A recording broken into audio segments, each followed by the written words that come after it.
not politically. I am telling you spiritually what I foresaw. It was rigged, totally rigged. And now they have seen it, that this person does not know anything. This person cannot help the nation. This person cannot put the nation right.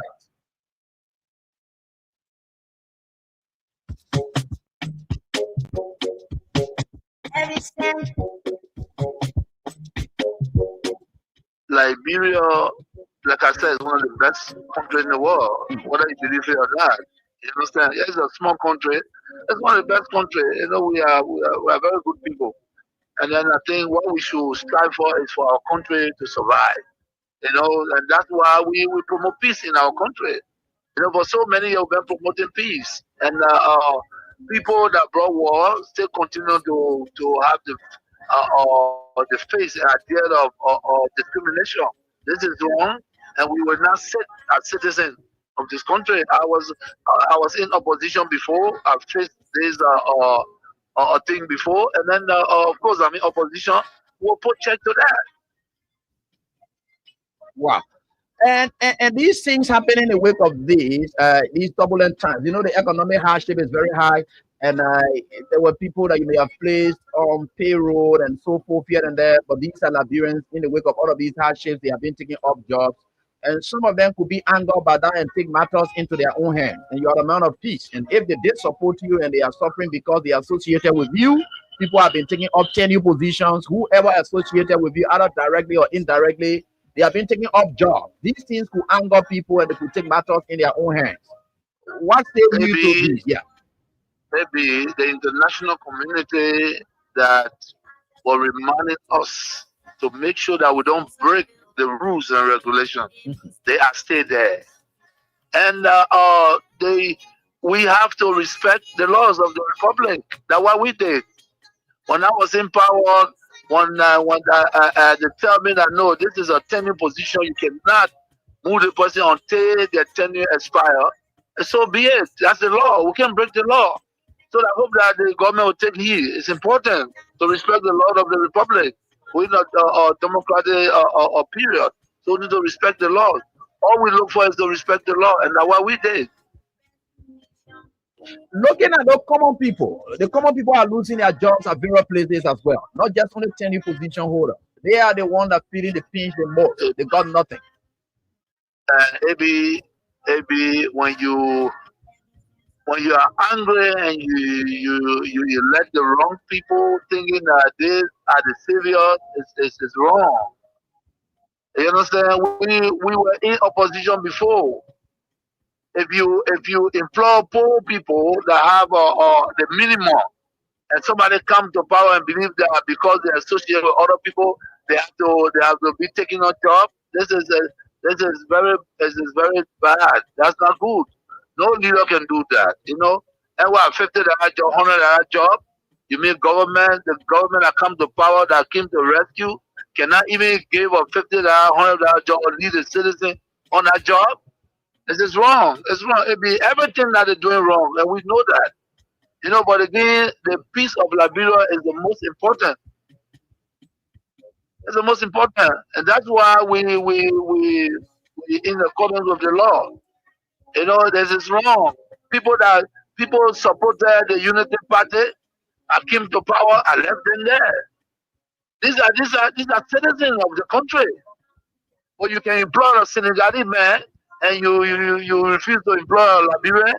Is that what it is? No, it's wrong. It's wrong. Everything that they're doing is wrong. Maybe the disrespect is wrong. Breaking our laws is wrong. And the old men know that. Waka know that. Waka know that. When we were there, the Waka, we used to go to him, he feed Waka because of his title. You know what I'm saying? Make him comfortable because of the title. But you see what he's doing? You get a lot of gangsters around here and thinking that Liberia is afraid of gangsters. It's a lie. It's a lie. Wow.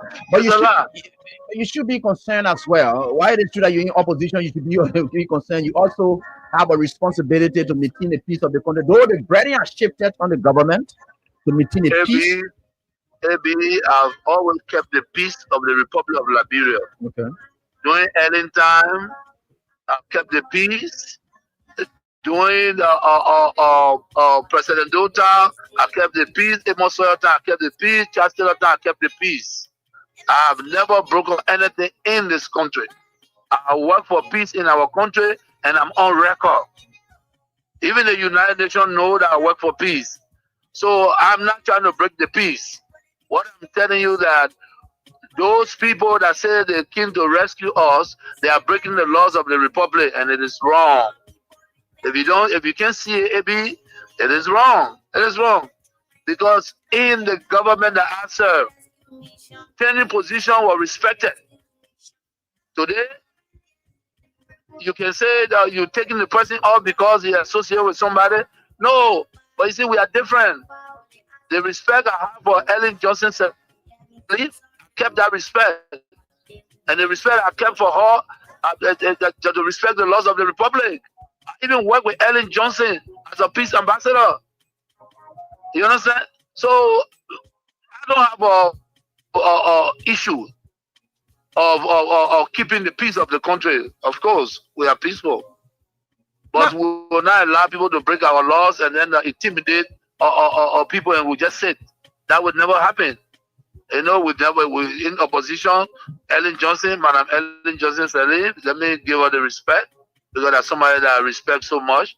She did some things that we disagree, and we went to her and spoke to her. By the rule of law, you know, we have the right to protest, and we protest. We went to Ellen, and she understood that. She came on the table and we talked. You understand? They respecting leaders that are traveling, and you refuse for them to use the lodge that they built, and Liberians sit down there and say, yeah, it's right. No, it's not right. If the Bwaka man, he was not even president, and we gave him a VIP all the time traveling. What he's doing is wrong, and you need to wake up. Those things are wrong. Those things are wrong. Everyone said that. You want that change? Bwaka was not a change. Bwaka was never the change. Don't few people that believe that all the years, almost 171 years, they left this country, they wanted to come back because where they went, there was no greener pasture. They think that they can get in Liberia and lie, say they came for a change. There's never came for a change. Why they changing? To break the laws is why they changing? No. There will be a period and we will check. But again, like I said to all Tunisians, and that's what you saw today, in the ring, go to have your program and be peaceful. Enjoy yourselves. Be together, recalibrate. You know what I'm saying? Re-give the people confidence. And Liberians are there. You got some sound Liberians that believe that we were the right group. Yes, I'm not saying that everything was roses. No, but we fought for this country in the midst of pandemic. Liberia shine amongst a great nation. So what are we talking about? You know what I'm saying? So the disrespect to our citizens is wrong. It's wrong. You know, it's wrong. Respect the law. And I did not bring 10 jobs. We met it. The Unity Party left it with us, and we respected it. So what's going on? Is it that Bwaka angry because Ellie doing anytime that because you are not happy? Jobs? Is that why you want to break it because you are not happy? Is that why you're saying to us? Because the 10 job, I didn't do it. I made it there, and I respected the laws of the Republic. And also, thank you for this time, for giving the opportunity. But there'll be a time I hope that our people realize that we made a mistake. We made a mistake. We're in a new era, and they send us back to the old era. We need to correct that.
To all of you, wherever you are, it's great joining us tonight right here on this very day. And we are grateful to the Almighty God that we are here beaming with life and that of good health. And no matter what the circumstances are, we are certainly getting there. And with God, all things are certainly possible.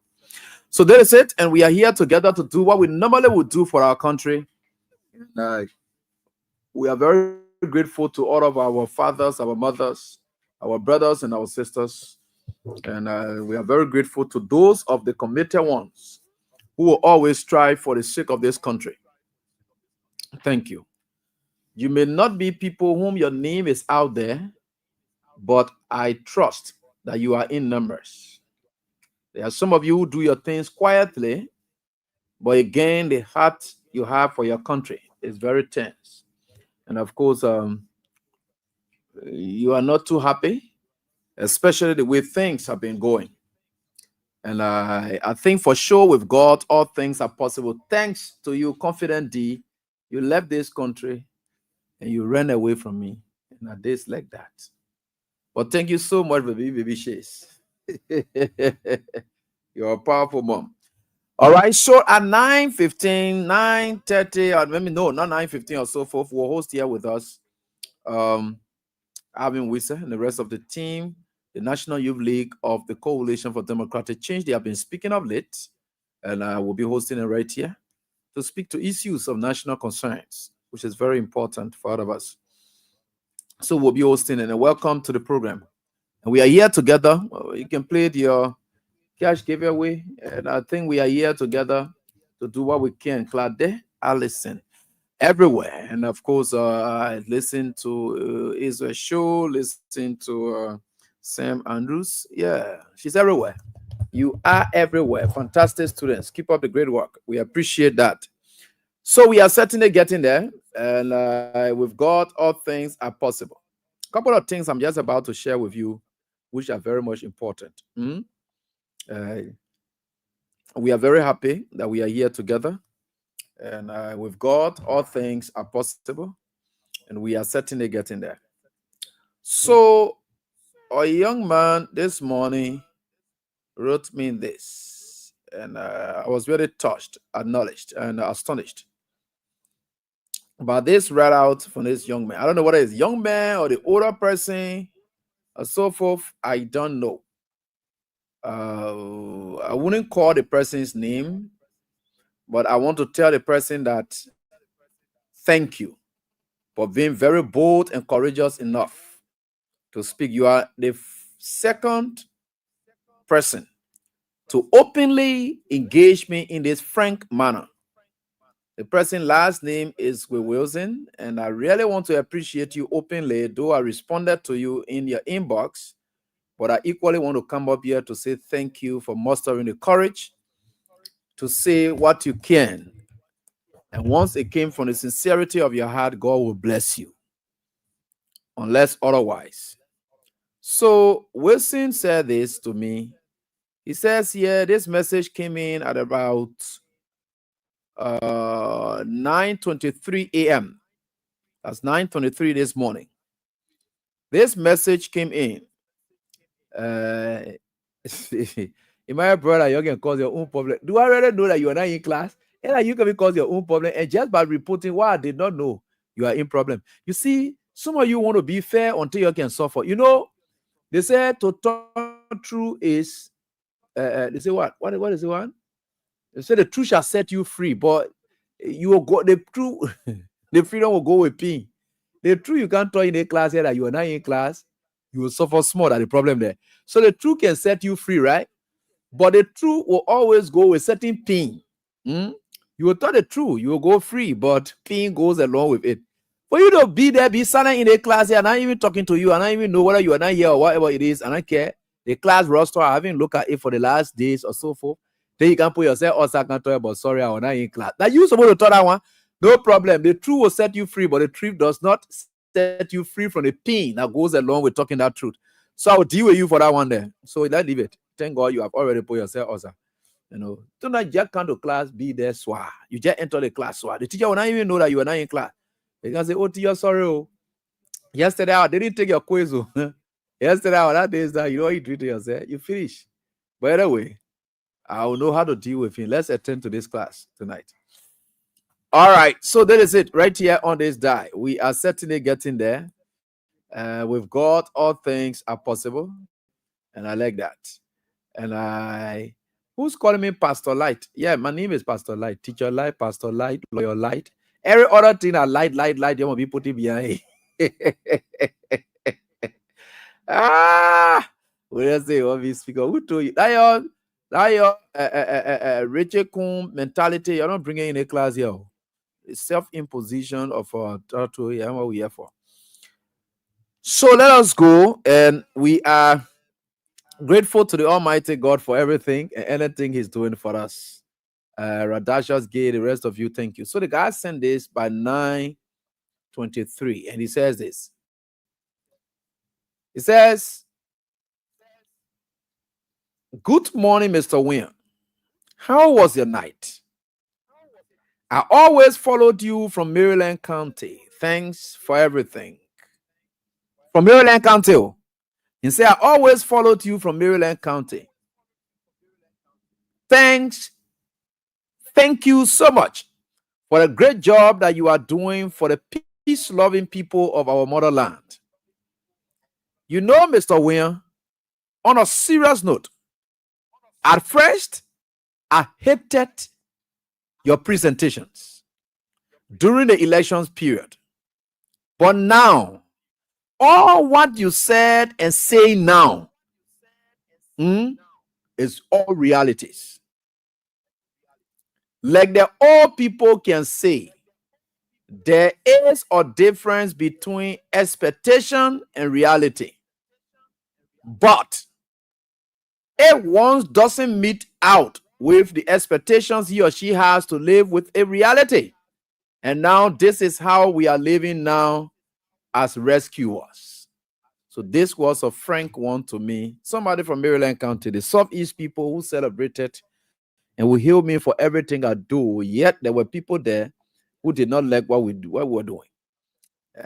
But they are coming up to say, look, brother, we must be blunt with you. You have never been a fake person. Everything you ever said, and maybe the side that we're on, that's what we're saying. And how many times did I not say this?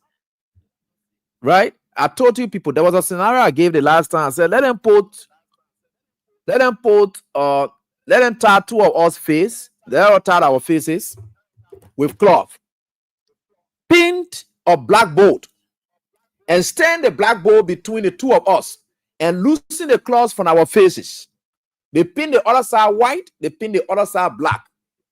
And I am standing on the black side, you are standing on the white side. They take the cloth from our eyes. And we can now see clearly what before us. Then the question is asked, AB, what color of board do you see there? How do I call it? What color you think I will see? I am at the black side and I'm seeing with the black. So I will obviously say that what I'm seeing here is a blackboard. Eh? Then the other man on the other side, they say, John Brown, you are on the other side. What color are you seeing? John Brown said this blackboard is what? White. Are they not all correct? They are correct. Because that's what they see. Right? That's what they are seeing. So what you are seeing is what you speak to. So I always told people, I have no problem with people going against me, insulting me, all those things. I don't have a problem with it. Other people went against me. I don't have issues with it. Because they had what they were seeing. That was the color they were seeing. I was seeing colors differently. And it's good that they are getting to realize that the color that I was seeing is that color that border is. So, you know, and people may not understand the kind of work that we do. We are not in charge when we come and sit here. I never claim the glory for sitting right here and talking. I told you people always, I say when I can sit here, I'm a different AB. When I leave from this radio, I go out there, I'm a different AB. There's a specific task that I don't even know how to perform it, but God can just use me for this brief moment that I'm here. And anything I say. So now when you and myself having conversations outside of this radio, you will listen to different AB. Right? Yeah, that's a different thing. So it's just God. And I gave all to God, not me. That's why I don't like 2 minute thank you, praises, all the thing. And no, give it to God. Say, God, thank you for this child of yours, this gift. If you think I'm a gift to this country, say, God, thank you for this gift to this nation. Because we are a gift to this nation. And whether you like it or not, it's up to you. I get time for you. You see, you're not chakra yourself to the extent that it's hard for you to be happy. So you don't want anybody to be happy. That's the problem.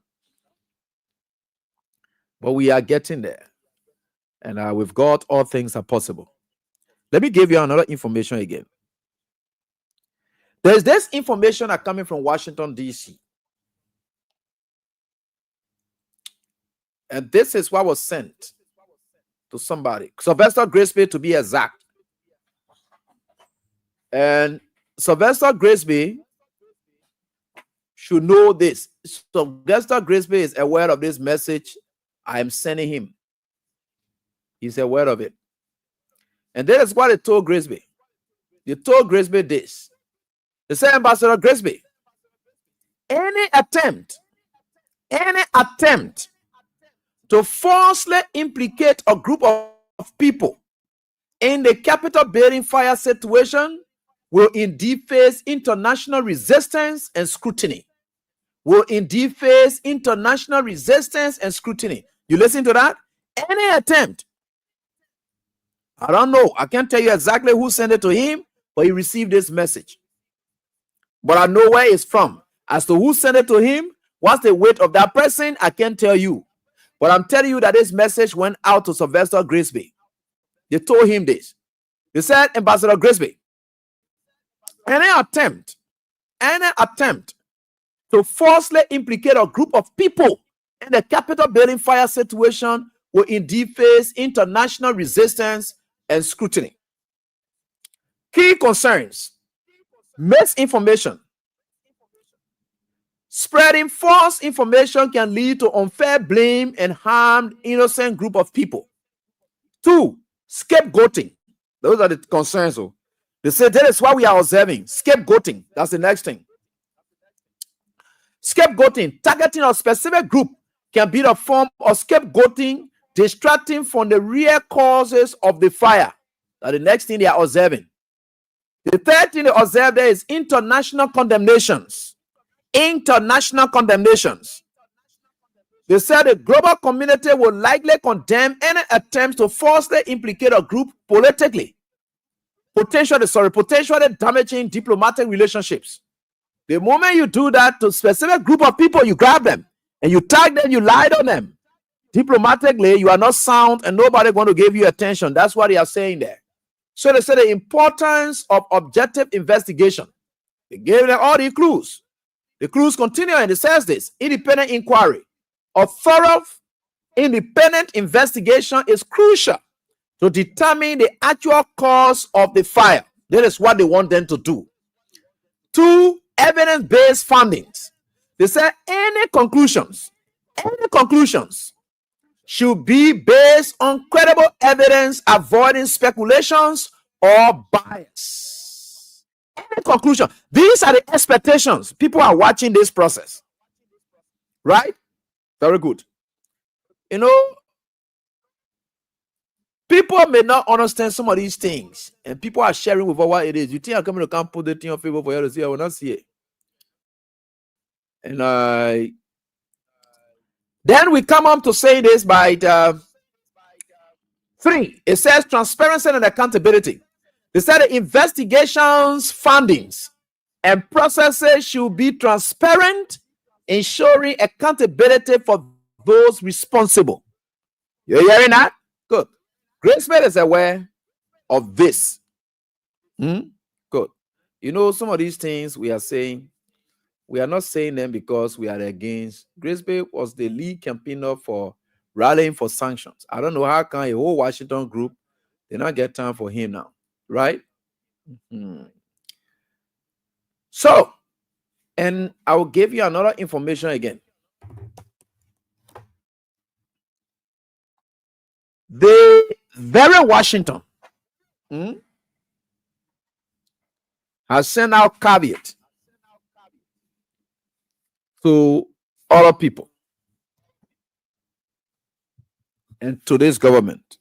And I will give you the list of persons that they have asked this government to kick aside. And I'll say, I can be what they call you, don't worry. The list of people that they need to kick aside: the foreign minister, the national security advisor, the legal advisor to the president, the minister of justice, the LRA, the drug enforcement agency, the inspector general of police. These are all key positions that Joseph Walker should take a hardcore decision to deal with. You are not seeing Sylvester Grisby needed, right? Yeah. His name was high initially, but this could be the proposal presented to them that they have to work on. If they don't work on it, that's it. It's up to them. And I think that is a difficult proposal. Foreign minister? No. Justice minister? No. DA boss? Okay. What about LRA? So you can see clearly, those are the proposals that are sent out. So we are watching. And all these details I'm giving you, we are watching the process. With God, all things are possible. You can play your cash giveaway tonight. That's the only alternative and the only opportunity and the only window that's open out there for you. The last night I gave it out to 30 persons. I could give to 35 persons tonight. But 30 persons, I was able to do it. And I confirmed it with one because of the calls in. Yeah, so I confirmed it with one. So, if you want for me to call all 35 persons, what the time we get for that? Especially when the money just got to enter there. There are others who will call you off air. We can't take the air time, especially you are more interested in the information as well. While others are winning, you to also benefit from the information. So we can't deny or everything. People who are winning already won their stuff because the draws are done, they are communicated to.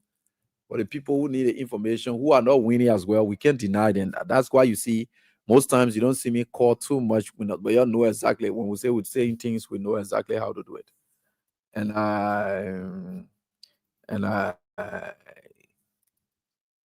People may not understand some of the things that happen in this country.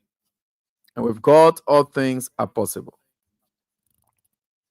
With God, all things are possible. And we'll certainly get there. Today, there was a message that was shared, and we are following up on the messages. And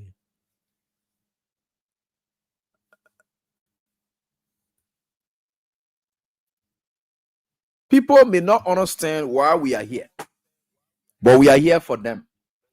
They don't have to understand it. They don't have to understand it, but we are here for them.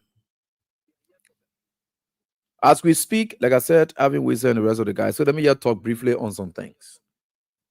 So this is part 2 of this whole usage thing that I was just trying to joke with yesterday. You know, this country has come of age. And the news about USAID pulling out is a testing moment for this government.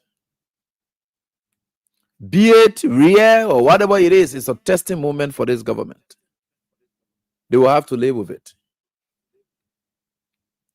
And everyone else deeply worried.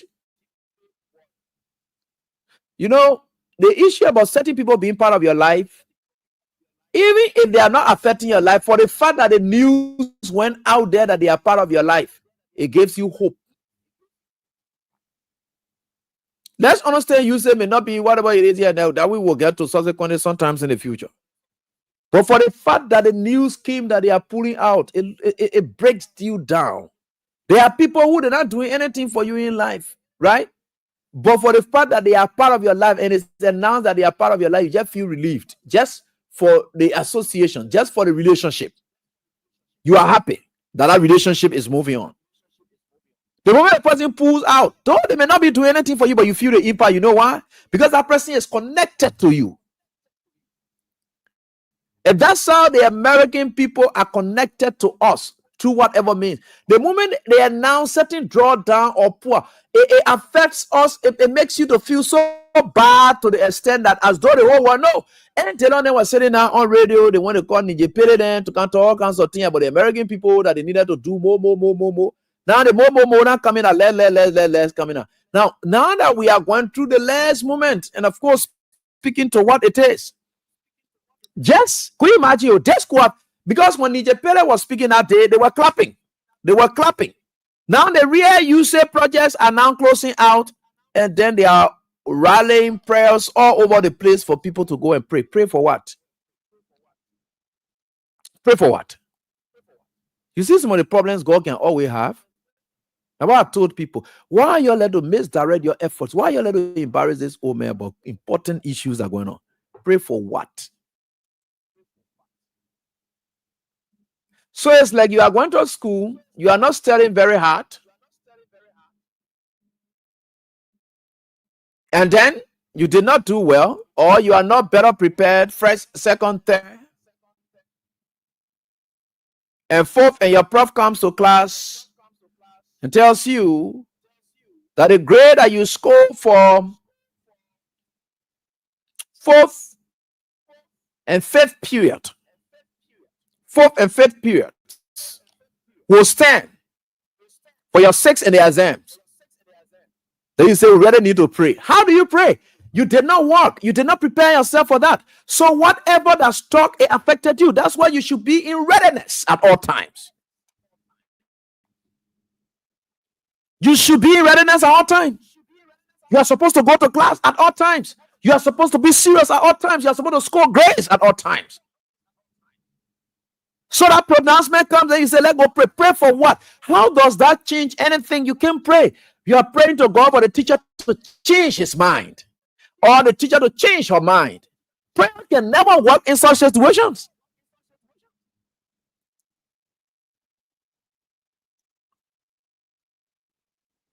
Especially when God knows that you have been very wicked to your citizens. You are cruel to them. People who help you, you went against them. That's God's own way of paying people back for ungratefulness.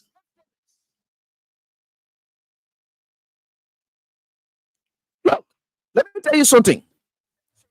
God is God, and God works in mysterious ways. You may think that he's not attached to some things. Do you really care about support? Do you appreciate support? When you Joseph Boga was dying, somebody lifted you up. Did you appreciate that support? When the Americans helped to bring you to power, people sat in America, raised all the resources, gave sanctions all over the place, and all of the lies you carried out here and there. When these people decided, what did you do on their Independence Day? You called somebody to come and denigrate them, and you were there clapping. You ungrateful soul. Do you really care about America's support? When you woke up after you won the elections, you said you are running to China. China is the best deal for you. In fact, the Chinese president are your long-term friend, are your brother. So as a result, you went there, you came back begging in front of these people and said you brought 3 billion. Then you had your Senate and Committee on Foreign Relations chair Delon saying that anything we'll do in the country, and the Chinese people, they don't joke. We'll put anything, our country interest will come first, no problem. That was a slap in the face. And you know what you were doing there? Does it really matter? Did you really care to know how many of your local NGOs were surviving on the USAID activities in this country? Did you care about that? The American investment, did you care about that? They were all investing in it. And you benefit from the arm of these people. They help you out. Those actions they took against the CDC government benefited you. You sat there and you decided to treat these people in that manner. Then you say prayer. You think God loves bad things? They say gonna let ugly. JMB, you are not just physically ugly, but your ways ugly as well. You are just a bundle of ugliness. You know, certain people, they are bundle of ugliness. You know, the bundle of ugliness means God can meet you with everything, right? But the idea, the bundle of ugliness is the way you know you ugly. Your ways ugly. You're walking ugly. The way you talk is ugly. Any kind of thing you do is ugly. Just you are a bundle of ugliness. Now, when you become a bundle of ugliness, meaning you are just a Christ person.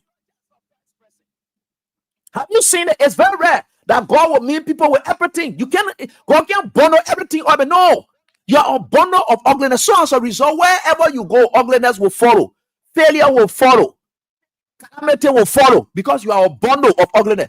And wherever you preside over any institution, including your own life, you will face calamities. That's what it is. Bundle of ugliness. Only ugly things will just be there. Ugly, ugly, ugly, ugly. That's how you are going to look like. And you see all of these things we can be talking here. You just think we're just talking here because what that God, look, you got to look. You learn lessons from these kind of terrible things JMB doing every day. Learn your lesson as a leader. Ungratefulness is not good.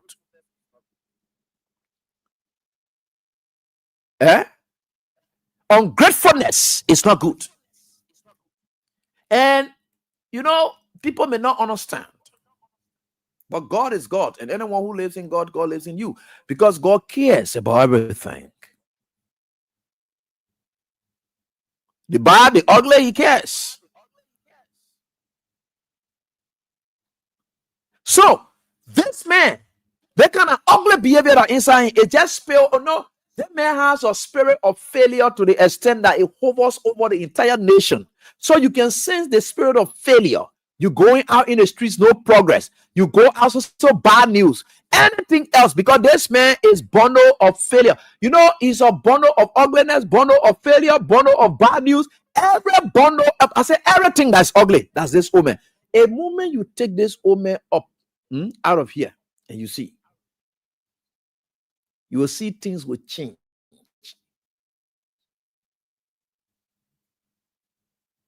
I'll tell you this story. You see, blessing does not run through the land. Blessing runs through the people. So Abraham, according to the Bible now, Abraham, his brother Lot, decided to divide properties. And, his brother decided, Abraham told his brother, say, we don't need to fight more ourselves, our people, because they saw them are behind them, that they don't want, they're causing all the noise, all the noise they were causing, that they don't want causing noise behind each other. Yeah, and God just look at them for long, yeah, and all that conflict they were having, and yeah, God. God is wonderful in everything, eh? Yeah, I love God. I love God. You're not studying the Bible thing. Your pastor then can preach the thing to you, right? Blessing runs through people and not the land. You will get to understand that today. Blessing runs through people. That one, when you got to be very careful who you put ahead of your things, because when that person is blessed, your institution will progress. When that person is blessed, the land on which they are will flourish, because blessing runs through people and not the land. Oh, you don't know that one? Oh, you don't know that one?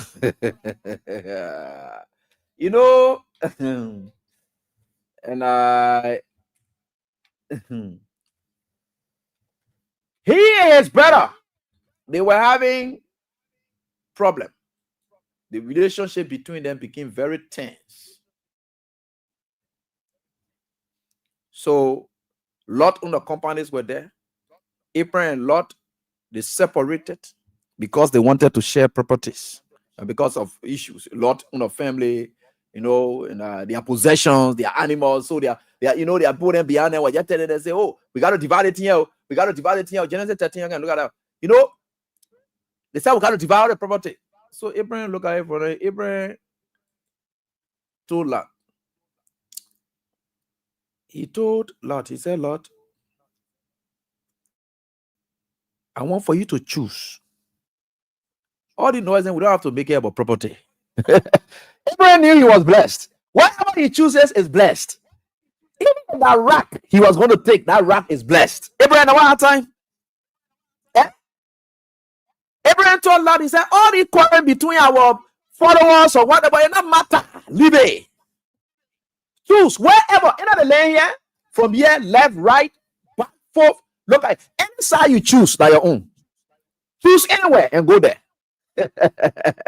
You see how God can operate? Abraham did not. They say experience does not fight for Jesse. Abraham did not fight him for Jesse. Abraham said, Lord, choose anywhere you want to choose. Anywhere you think that is decent for you, you make the choice.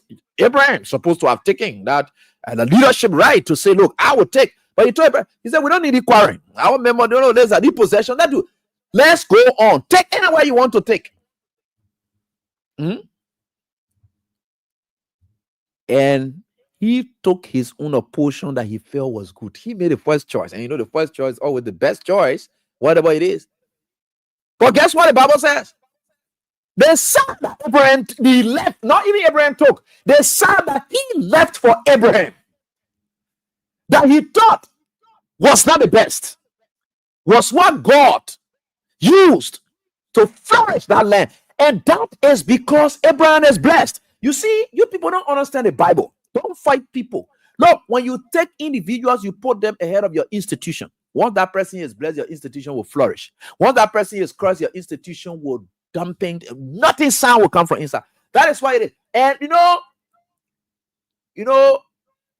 they said Lot. If you look at Genesis chapter 13, verse 6, it tells you. So it says here, no, verse 10, it says here, they said, Lot looked around and saw that the whole plain of the Jordan towards Zoar was well watered.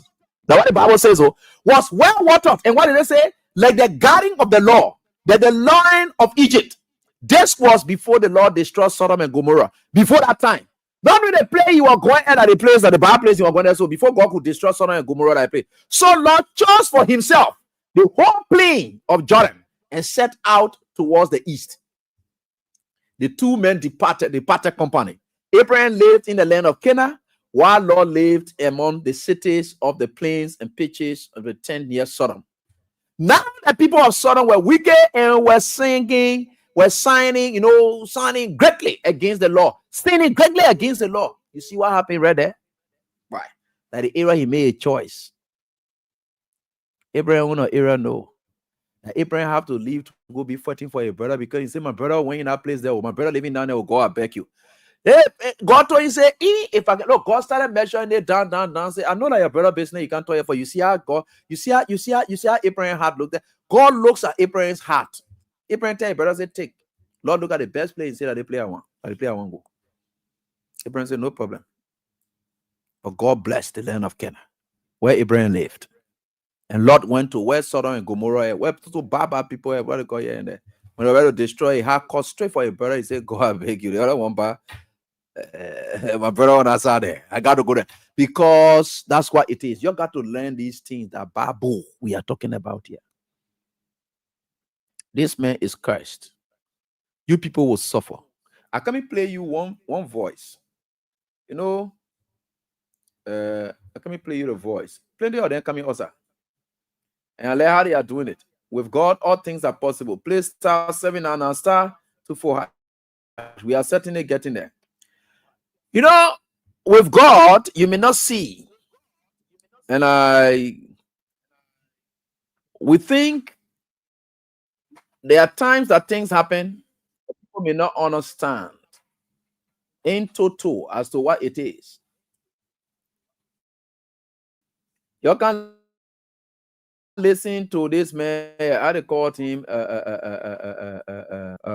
they call him? James Barney. James Barney nearly called, in fact, he calls Joseph Boaga, but intelligently. So just know that one. I finished causing Joseph Boaga already because I will tell you how he calls Joseph Boaga. If somebody tells you this, they are coming intelligently to cost. Let's listen to James Barney. They are to cost continually. Cost.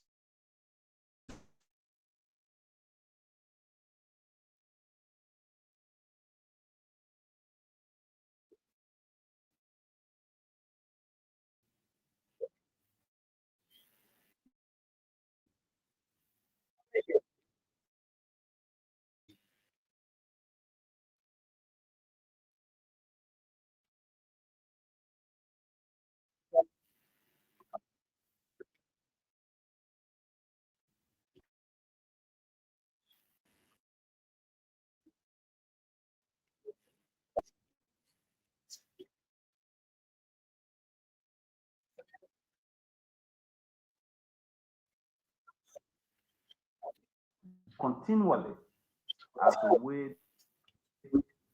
of expanding the budget.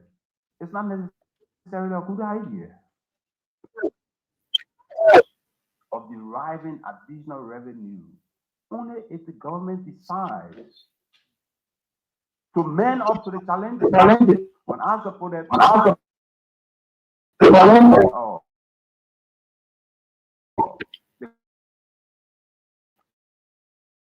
current president, I was cognizant of his age and his experience, and I really thought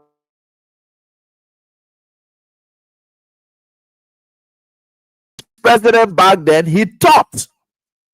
Now, when somebody is telling you, say, I thought, then look at where they are placing you now.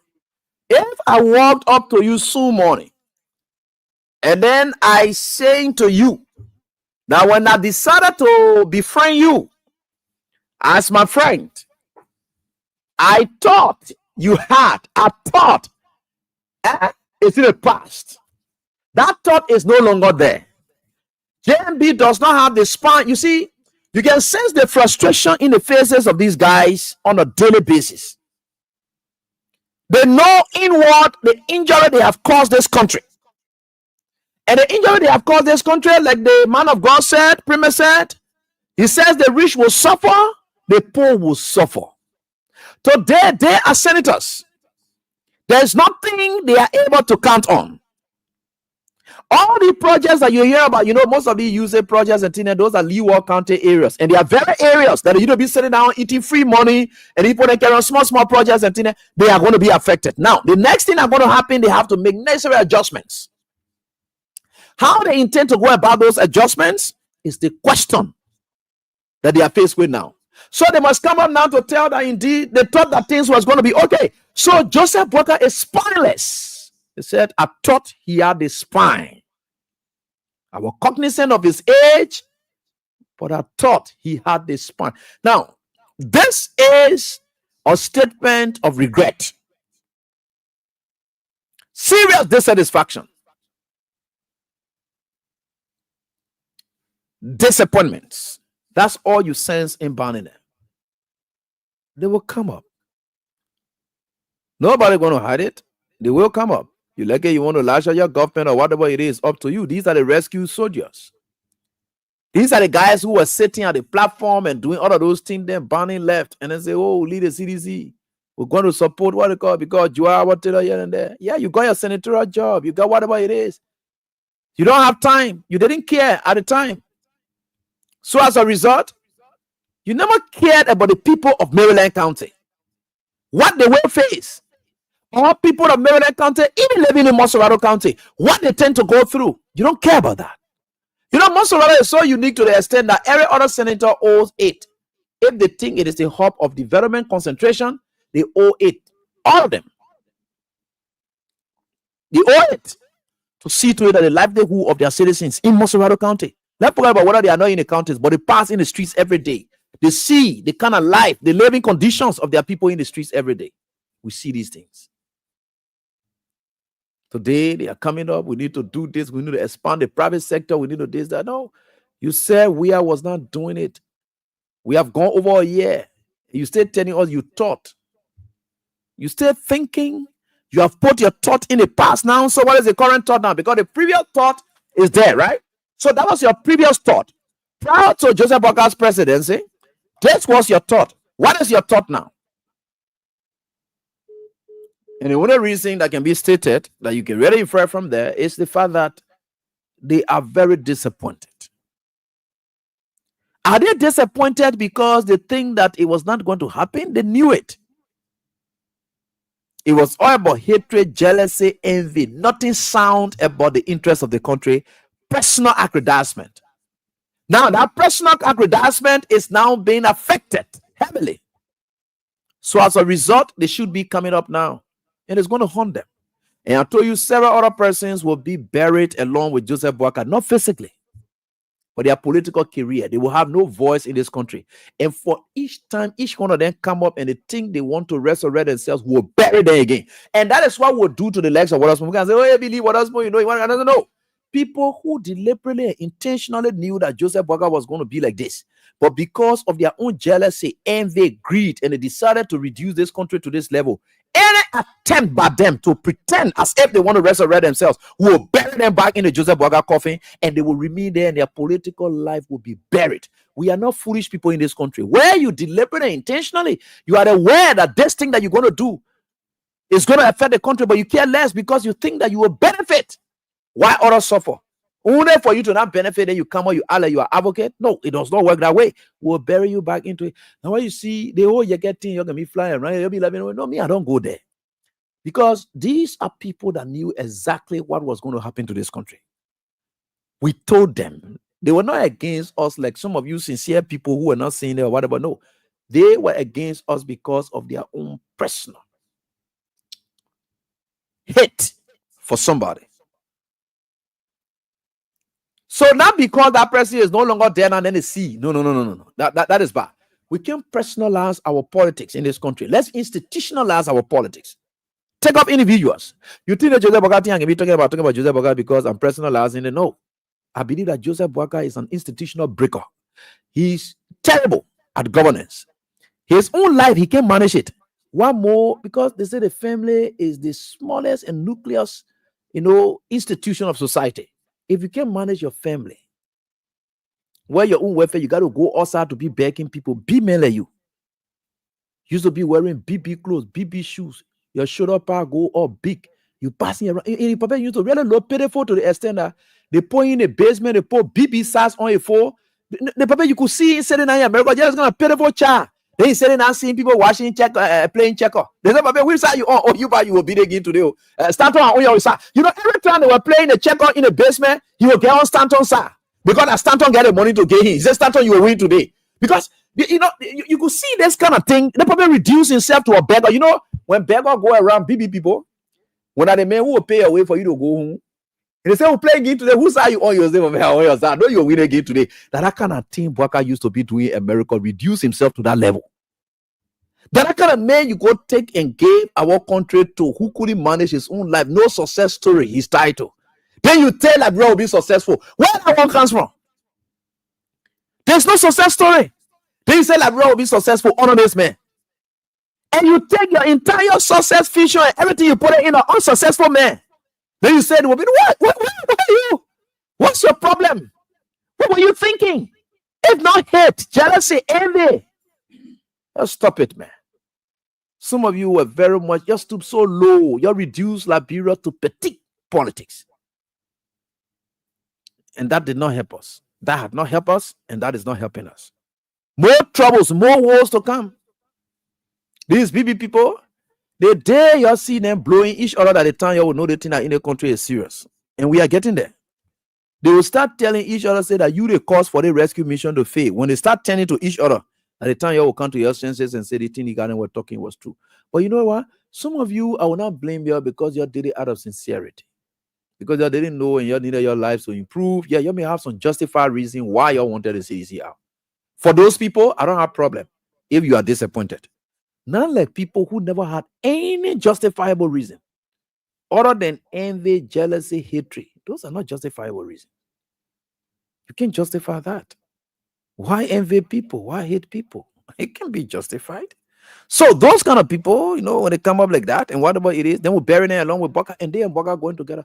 Because all of them who caused all this pain, they are not going to resurrect at their own expense of the danger and bitterness they have caused for this country. They're not going to resurrect from it. No, we are going to bury them into it, and that's exactly what we're going to do. So we don't have time for those things, and we'll continue to watch out for our country. And we are very grateful to the Almighty God. You got it? We are very grateful to the Almighty God. We are very grateful to the Almighty God, and God will continue to guide us in everything that we do. So whether you like it or not, God will continue to guide us and protect us. Yeah, God will continue to guard and protect us. You know, with God, you know.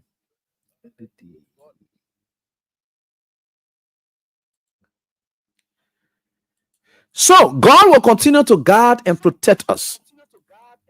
So we are about to flip, and before we can do, let me just entertain a few calls. Then we get in Avin Wizard and this guy and the other guys right here.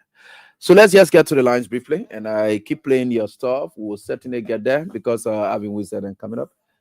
So just on a brief note, then we close this chapter quickly. Then we get there, and that's why it is. We're right here. Hello, how you doing? You party people. Hello, how you doing? Okay, so let me get on to this one. Good evening. Yeah, how you doing, ma'am? Please go on. Let's listen to you. Just a minute. I don't have much time, please.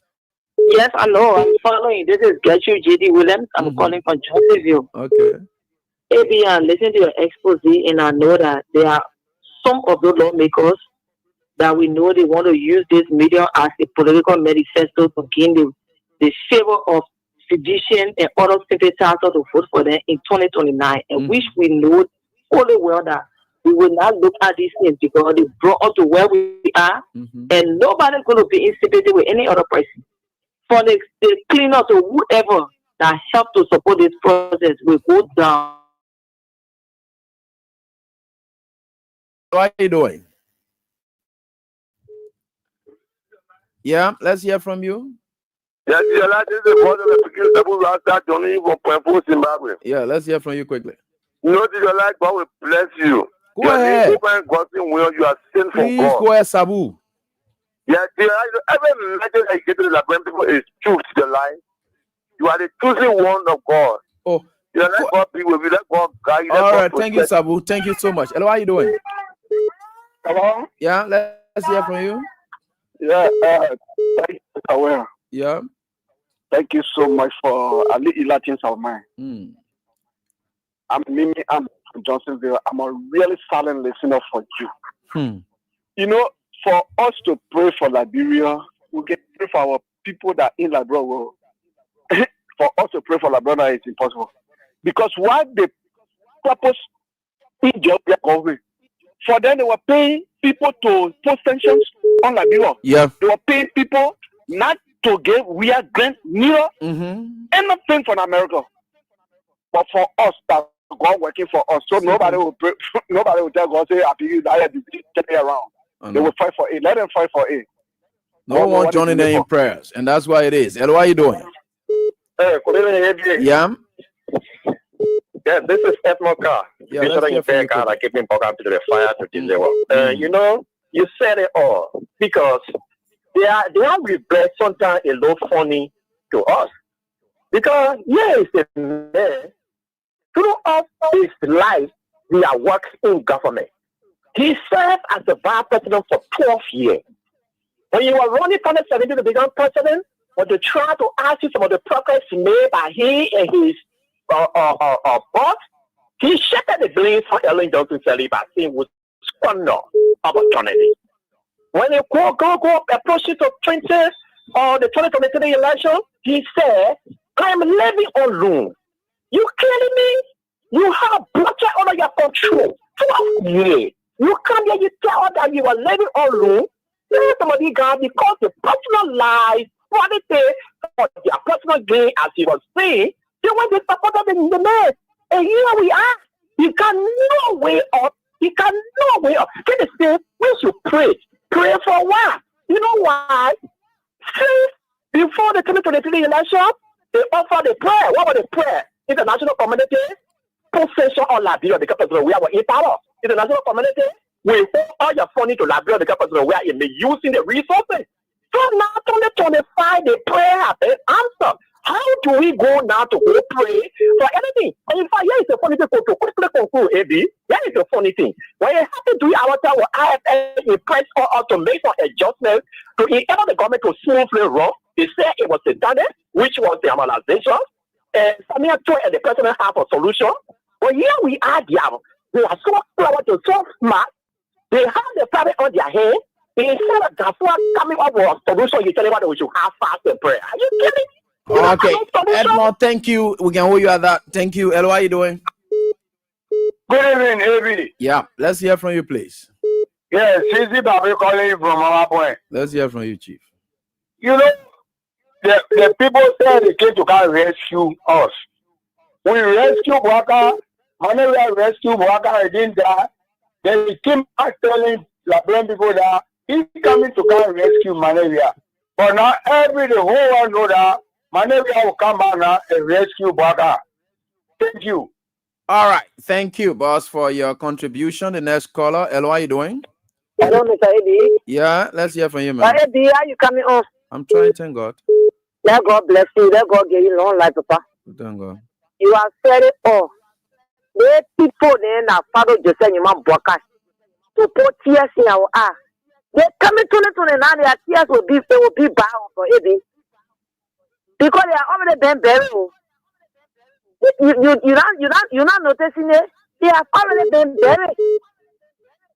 Thank you for the time. All right. Thanks, ma'am, for your contribution. Elo, how are you doing? Hello, Ebi. Yeah. I put attempt to see him, Papa. They will. They are attempt to see him, and the rather what they said they were coming to you with a 10 to 10. They will confirm whether now. And some people qualify what they're confessing to you. They will go with big them. And let so we are a son in your summit, a woman in your summit, that the only way. Well, we are getting there. I want to turn it to the now. And the other make your own saying we show the afternoon. He said we would never go back. I call the show, I said we are not go back. They are not living. If they are in a prayer, I will get in a prayer full force. He will send them back. Because we know it in Turkey. That is one in the country. And I tell them to not talk them more. But they will not there. They will suffer. They will suffer. Go to the international community, they will not support that we are doing everything. So that they are full attacker. They will not support them. They will suffer it. The Karamata will enter in your heart so hot. My niece and my baby for this one. Then Sasha was point. Thank you for coming. Wow. Wow. All right. Thank you, man. Let me go on to this. How are you doing? Yeah, fine. Please go on. We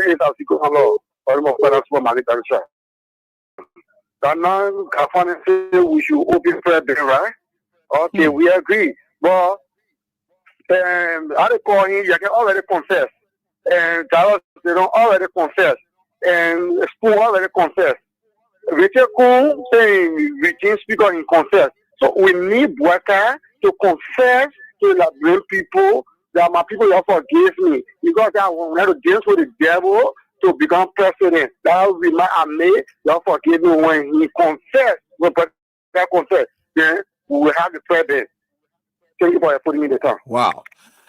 I like this so much. Thank you so much. And a brother of mine who had been of the ANC, and he was not treated well in the CDC government, but despite all of that, he supported we are in the runoff election, and he's a friend of brother of mine. But anyway, let me get on. And maybe if he permits, then I will read his communication to me he just sent in relation to what I just talked about, loving country and dedicated to country. Hello, how are you doing? Yeah, hello. Yeah. Baby. Yeah. I'm on the first one calling from New Jersey. All right, mother. Let's hear from you, please. Yeah, the thing about me, I can't understand. How can you pray to God for 6 years that God help me with disaster? Help me with disaster. Help me with disaster. And God answer your prayer, then you say you pray against it. It's about me. Because they called me today when they were in opposition to pray for disaster. Now, God answer their prayer. Then they say we should pray against it. No, it can't work. He will down here no fall. All right. Thank you. So I will read this and we can get on to our guests. So I will read this and then we get on to our guests, Alvin Wisa, and of course, and team. We are here with them. And let me just try to read this from our brother and who worked in the CDC government, and things didn't go well between he and one of the officials of the CDC, and things scattered. But in the run-up elections, even he contested. Yeah. In a run-up election, he contested in district number 11. He contested in the election, and after that, as a matter of fact, when the run-up election came, he decided to support His Excellency Ambassador George Manawia.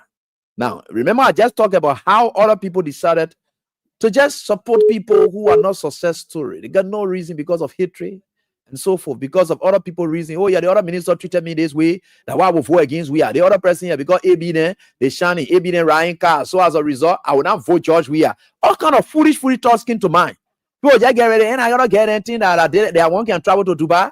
And that George we are, I will vote against George we are for that. Look at the kind of foolish thoughts. That look kind of small petty thing they carry to election. The other person here, like they see even what they call it. Look at Jefferson Koji wearing Kabaguchi shoes. That kind of thing, we vote against you. That kind of funny thing. But you know that we are is good. But because of jealousy and envy, you transferred all the aggressions on somebody. Look at what has happened to you today. So the guy sending there is Abraham. Do you know one of the reasons why I supported George Weah in the runoff over Joseph Boakai, despite what I went through under the CDC government? When I went paralyzed, yeah. He said when I went paralyzed, I mean, he thought he couldn't work or he couldn't walk, whatever it is, right? Paralyzed. When I went paralyzed, it was George Weah I texted. He sent text. He said it was George Weah I texted for help with my hospital bills. And he responded immediately. Listen to this, oh. It was George Weah I texted for my hospital bills. And he responded immediately.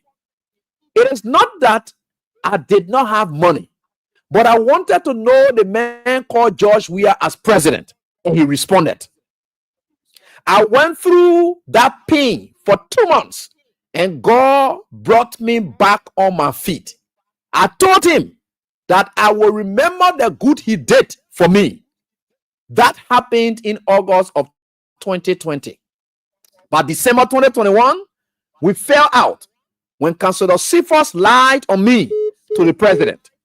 They pressured me to resign, but I refused. The president called the minister to dismiss me because of Cephas lies, but it failed.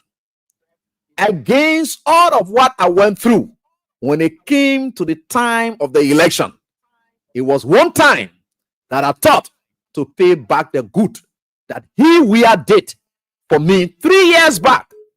It's good to be grateful in times of diversity, as you said. Thank you, my brother, for always following, and that's it. So let's get on to having we said, and of course, right here on this very die, and we want to take a brief one. Did you put the stuff here, the audio? Yeah. So and we right here on this die here, and we've got all things are possible. All right. So let me play this one quickly, and then this break.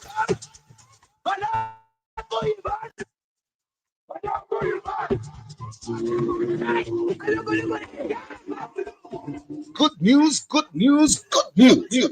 What is the good news? Star Times Liberia, your best digital TV choice, is back in Liberia. Oh, wow. Tell me more so I can tell my friends and family. Now, hear the good news about Star Times Liberia. Experience the best of digital television with over 200 channels, including movies and series, sports, news, kids, religion, English, French, India, Filipino, Latino, Arabic, music, laughter, and entertainment. You can also download the free StarTimes app on your mobile phone. Meanwhile, we offer varieties of packages starting from monthly subscription, free of just $10 to $30. Enjoy free installation and 1 month free subscription for all first-time customers.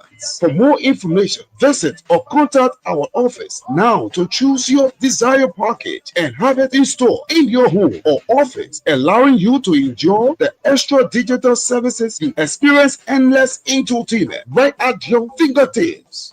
Download our app now from the App Store or Google Play, and be sure to follow our Facebook page, StarTimes Liberia. Please call us on the cell number 077-506-2993 or email us at startimesliberia@gmail.com. You can also visit our head office at 12th Street Sinker, Big Sur, in the PowerNet building, Pin Avenue. Wherever you are, enjoy life with your family. StarTimes Liberia is here for you. Oh, yeah, StarTimes Liberia, and of course, our partners right here on our this very day, and we are grateful, Crown Stoppers as well, very much. So let's get to what we're here for tonight on this day, and we've got all things are possible. And having we share is alongside us here. What's the paper?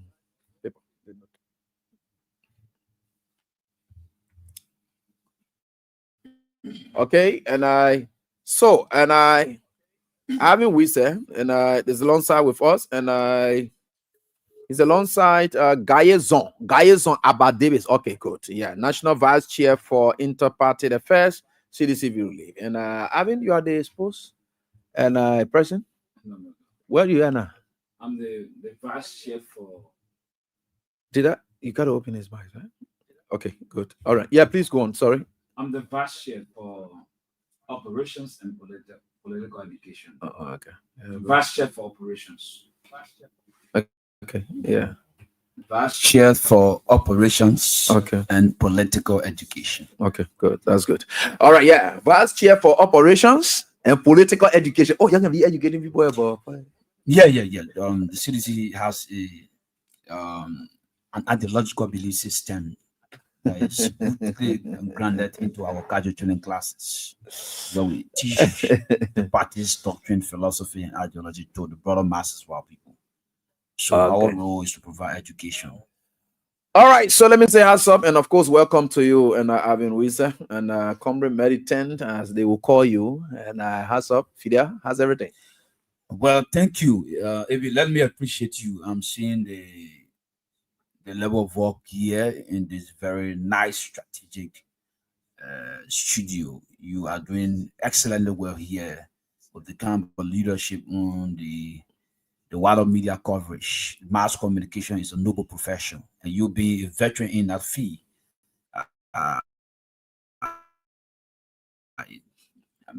Taking the debate and providing sanctity to the intellectual atmosphere, something that we admire we say how's up to you and to the management.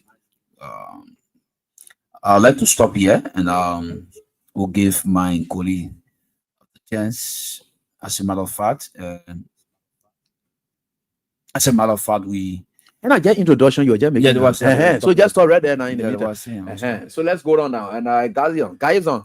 What's up, boss? Thank you.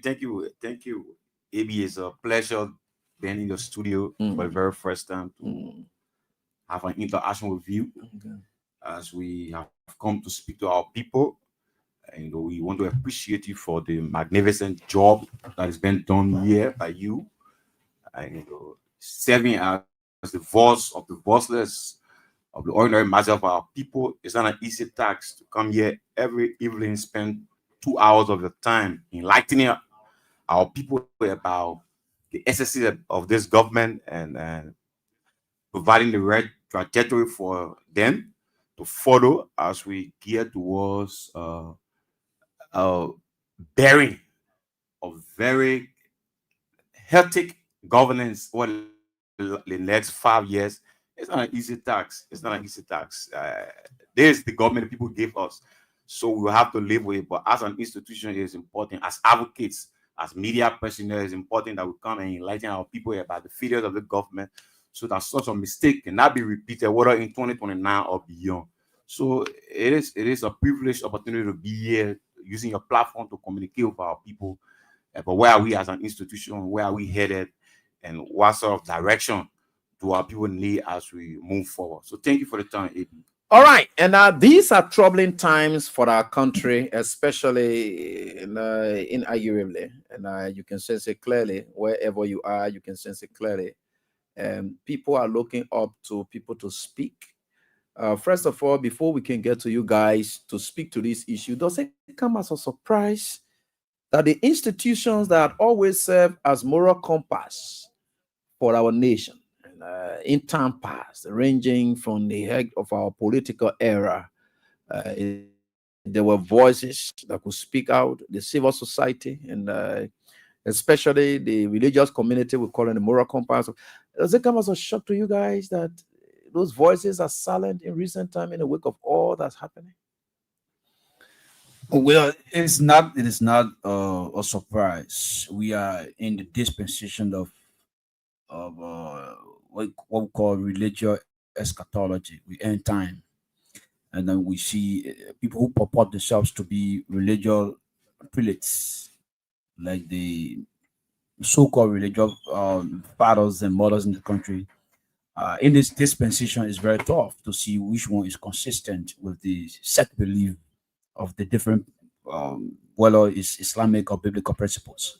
And unlike in the past, in historical and antecedent years, the history of the Catholic bishop, Bishop Marco Bakada France, do a clear, strategic, conscious moral voices that were bent on seeing the liberal society moving on an upward trajectory with no fear of intimidation, with no fear of being compromised by, the power that be. In our space, in our time and age and generation, is a different whole set of dispensation. The dispensation is an eschatological dispensation. The end time generation is a dispensation of false prophets, false pastors, false religious belief. Deacons around the place. So if you look at currently right now, there is a moral deficit in the religious atmosphere, moral deficit, because today those who purported themselves for the last 6 years to be the moral conscience of the liberal society have come fly into what is referred to as the most corrupt government, not only corrupt but tyrannical government in terms of post-war liberal history. They are now on the board at the level of the National Poll Authority. They are there. Some of them are there. They call themselves religious people, and some of them are also been appointed at different boards in the government. So they lack the moral gravitas or rectitude. Is not surprising to some of us, because we knew from whence they were coming from and where they were going. When we saw some of these statements, they were active on the President Weah. They were very bombastic. They were critical about everything that President Weah did. Now they cannot say anything, to the extent that even there is a moral crisis in the Methodist Church. No religious leader has spoken about that since their marriage. They pretend that they do not know what happened in the country. Both the Islamic and the biblical religious, individuals are not talking about that.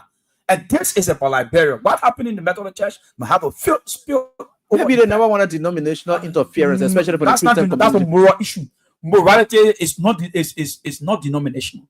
Morality is not denominational. It does not recognize Christian. It doesn't recognize Christianity. It doesn't recognize Islam. It is not denominational. It is non-religious. It is something that border on the conscience of societal uprightness. So nobody talking about this to mention the issue about corruption in the country, extrajudicial killings in Liberia, and the massive police states in the country that has brought the country current a political dispensation to a brink of serious and democratic collapse. So in terms of surprise, AB, we are never surprised, because those who parade beyond the pulpits, preaching in the name of Islam, preaching in the name of Christianity, are the very people today that have been appointed by Johnson Yamabwaka. And they do not care when there is a depth all around the country, depths, extrajudicial killing in the country. They don't care. Yesterday, they talk on the microphone, and they were loud in the mosques. They talk on the microphone, they were loud in the church. Where are they today? They now walk away with salaries. They now walk away. They ignore the fact that there's a war ongoing at the level of the Capitol building. They ignore the fact that the Supreme Court, the government is at war with the Supreme Court. They ignore the fact that there is serious bankruptcy in the law enforcement agencies of our country.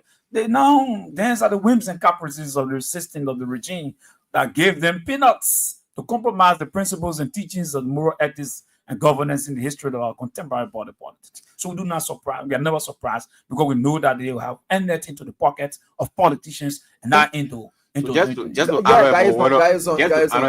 about to ask you whether you have any history of, to do competitive analysis of previous, for religious leaders and their advocacy in governance and towards that, and now whether you have any history of that. It doesn't come to us as a surprise that religious leaders are silent. From the onset of we as presidency, dating back as far as 2005, when we started projecting we are for the presidency, these are people that didn't believe, they didn't think that we was better fitted for the presidency. So it doesn't come to us surprise that they were the louder voices. Adi Cry, for example, Bishop Samuel Rees from the Providence Baptist Church. These are two men that were among the loudest voices that quote unquote spoke against ills under the presidency of President Weah. Having been given the opportunity, the privilege to serve as board members at LUC and as well as the MPA today, they are silent. They are silent. They no longer speak. I sits on a board at MPA where the board chairman in Luton Tappe made a plow over $500,000 of the people's money, an amount that was given to him for the celebration of the inaugural purpose. That money, there were testimony from district leaders, county chairperson, coordinators from the Unity Party. That money was not even given to the Unity Party. It was given to the Liberian people to celebrate inauguration. Luton Tappe took 1,000 for each of the 5,000 that were given to each district. Tap the 73 districts, 73,000. I amount to 73,000. That money was stolen by Luton Tappe. Now a war has been spoken against that by Adi Cry, who sits as a member on a board where Luton Tappe chairs. He has gone silent.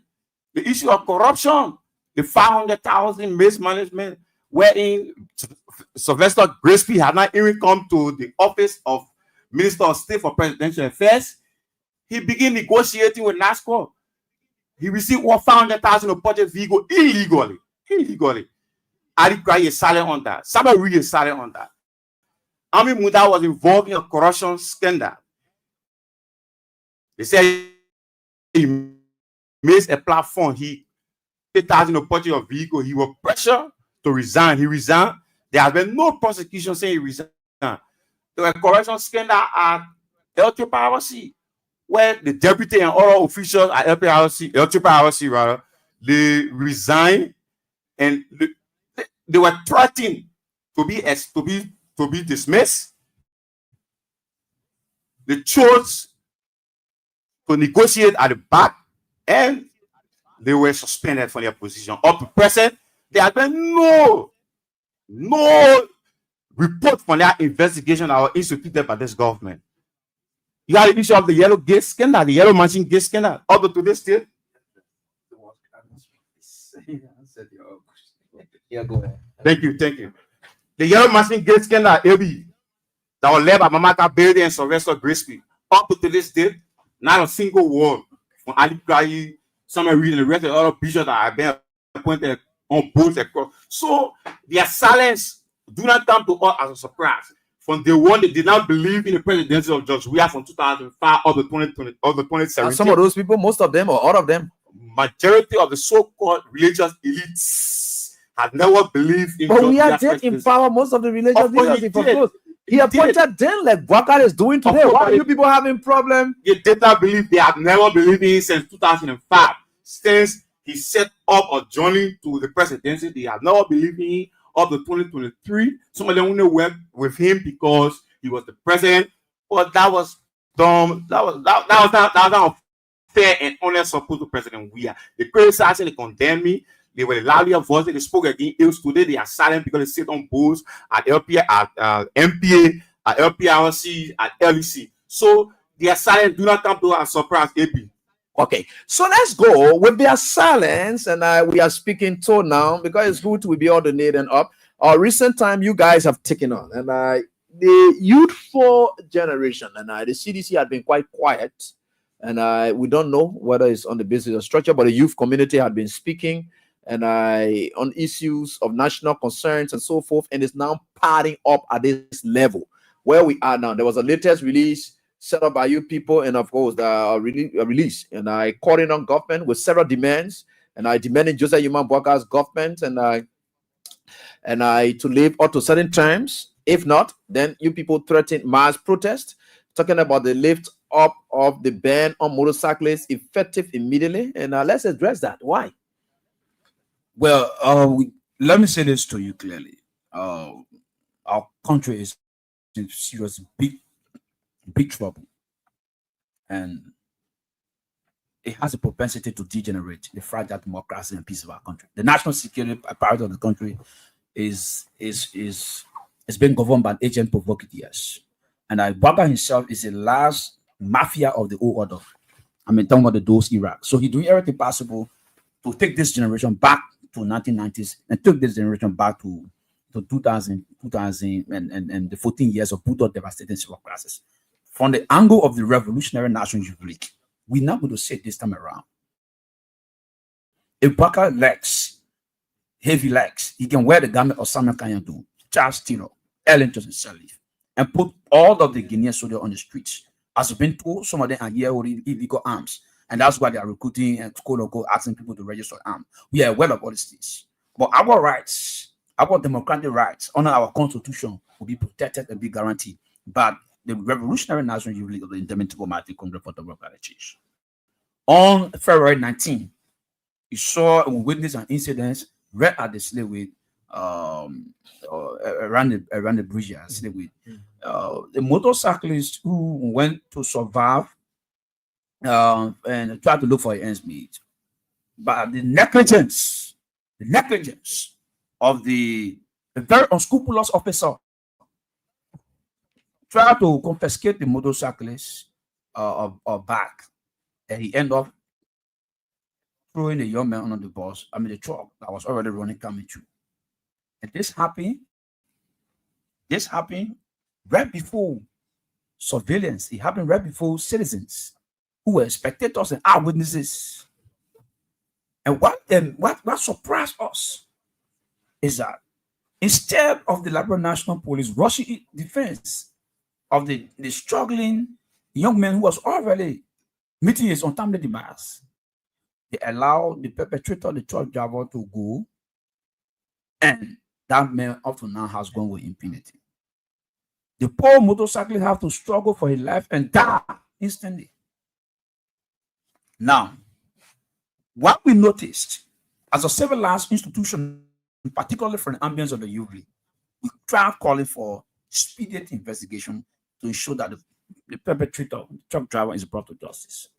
Instead of contemplating on bringing the perpetrator to justice and finding reasons why led to the accident, the Liberia National Police has decided to ban motorcyclists from applying major streets in Monrovia and Eastern Parish, with particular reference to Bola, from the cross to Central Monrovia and from Boulevard to Central Monrovia.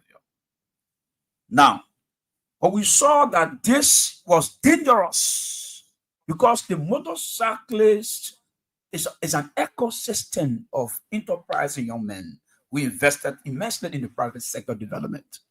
Some come for hotel, retail distribution. Some go, ride and pay, and other engage into different businesses. They play susu and they respond to hospital issues. They respond to school fee issues, and they deal with household economic issues, and also for their own daily survival and whatever. This government, instead of isolating the incident that occurred at the slavery depot or around the slavery era, to deal with the issues and found remedy to a proper investigation, they had decided to make crime to be transferable on all of the motorcyclists who were never a part of what transpired on February 19, 2025. On the basis of that, there was a reckless action by the Liberia National Police to ban motorcyclists from plying the streets. And that's why we've come and we said no. And we reject that categorically from the amendments of the Revolutionary National Jubilee of the Intermittent Almighty Congress for Democratic Change.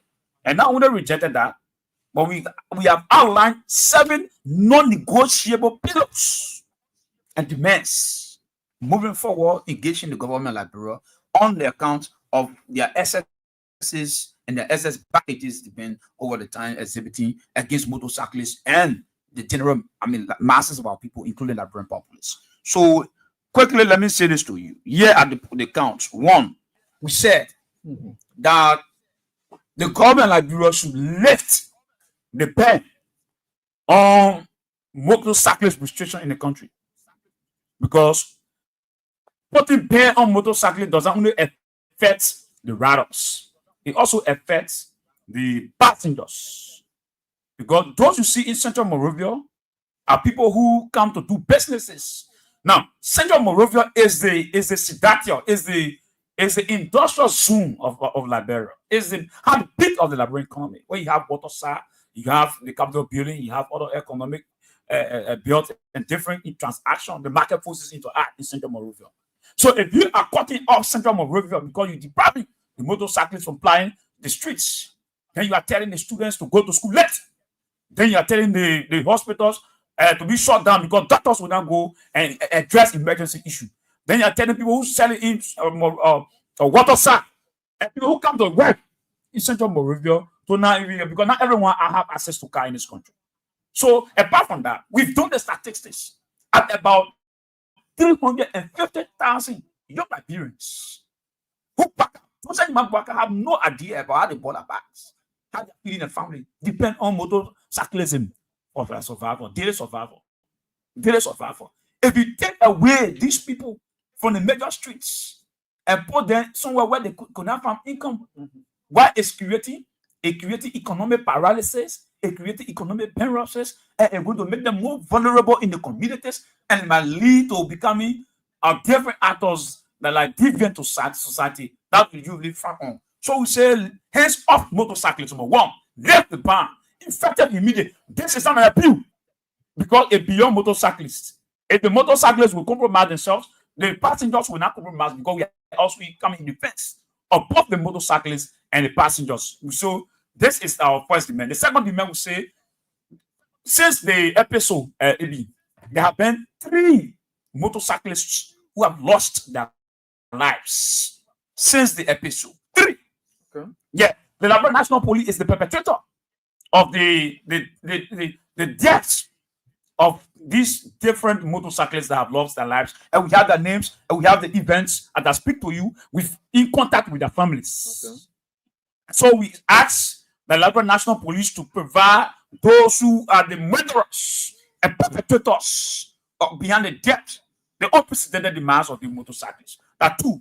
The next thing we said is that, are you aware, AB, that the government of Liberia, under the Liberal National Police, precisely under the watch of Mr. Godwin Kumo, they have used, this government has come on a very lazy slogan and lazy mantra, rescue. They said it has not even rescued yourself.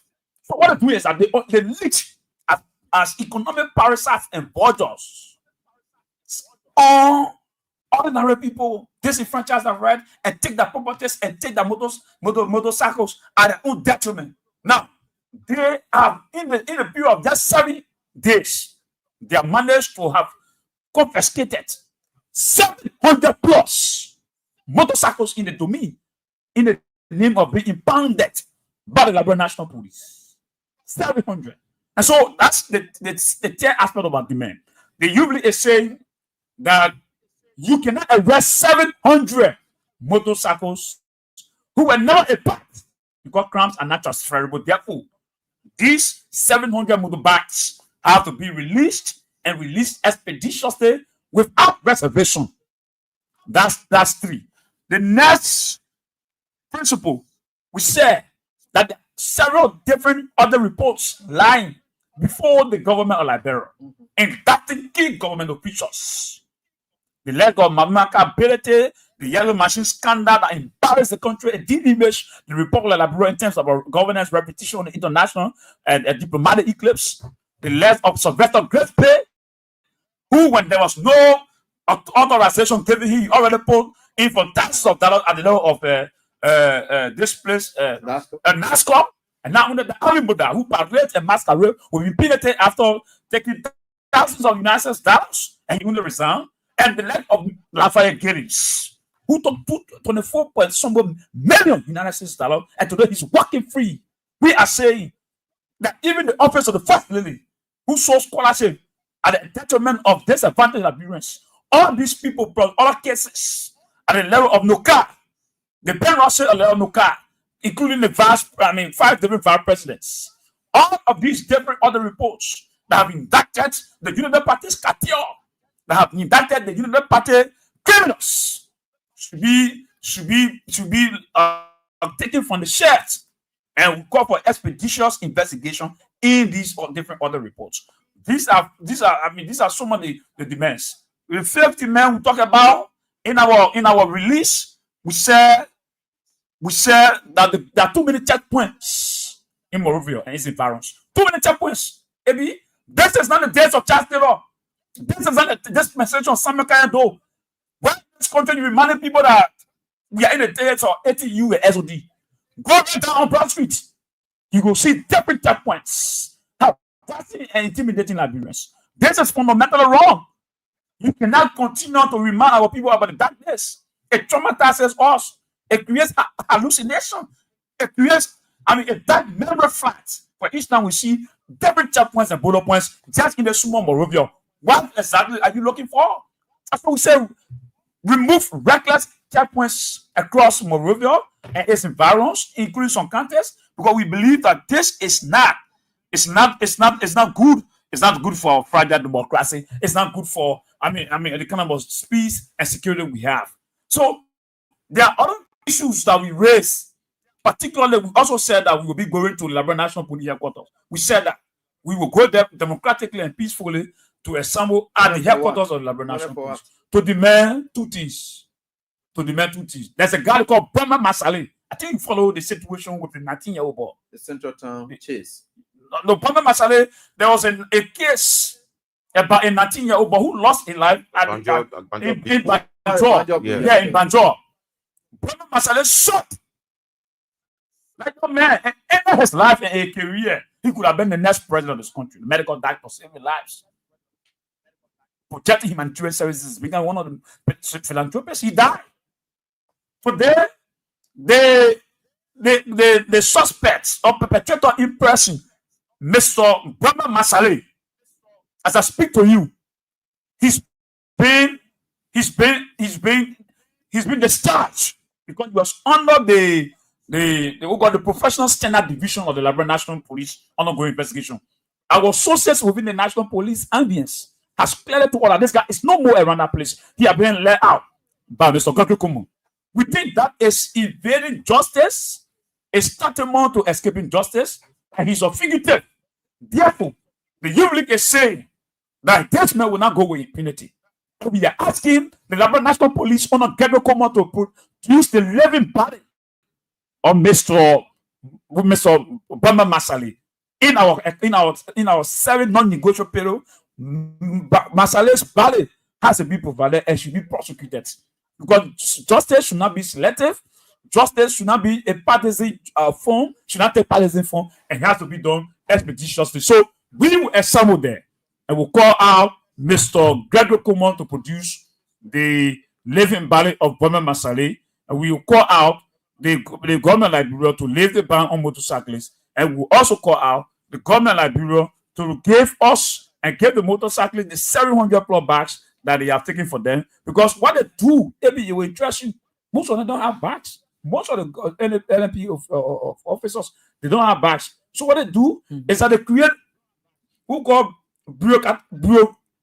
bureaucratic nonsense. Bureaucratic nonsense. They come to you, they take your bag and they say, go bring this, go bring that, go bring that. When you give her in the scope of 1 week or 2 months period, they start running your own motorbike in the place on traffic. I've seen several different officers of Liberia, right? I'm telling you that what the guy is setting the night, and they end up selling the motorbikes to the very people. Okay, this is criminal. We've got all of those demands. Maybe get the out later. Yeah, I think it is inhuman. It is devilish and evil that this government having broken an agreement with the motorcyclist union through Jeremiah Kwan, one of the discussion on Joseph Boyka, that every motorcyclist pay the amount of $250 United States to have the opportunity to plat through the major economic hub zone. Buy their hair gear, all those, the insurance, the lessons, the headman, and other protective gears. Having paid that amount, you know how motorcyclists are struggling. Maybe you guys don't make much. They don't make much. They have to feed their family. They have to send their kids to school. They have to support their people on medical insurance and attending to them in hospitals. So it is difficult for them. So having placed them under that very constrained situation of paying $250 United States, and you want to take them off the strategic economic hard zone where they are being afforded the opportunity to raise some money to take care of themselves and their family, that is unacceptable. If you will not allow that, that will not be allowed. So if there are few elements among the motorcyclists who are involved in some disgruntled acts by vandalizing police checkpoints, look for the real culprits, have them arrested and prosecuted. Let them face the full weight of the law.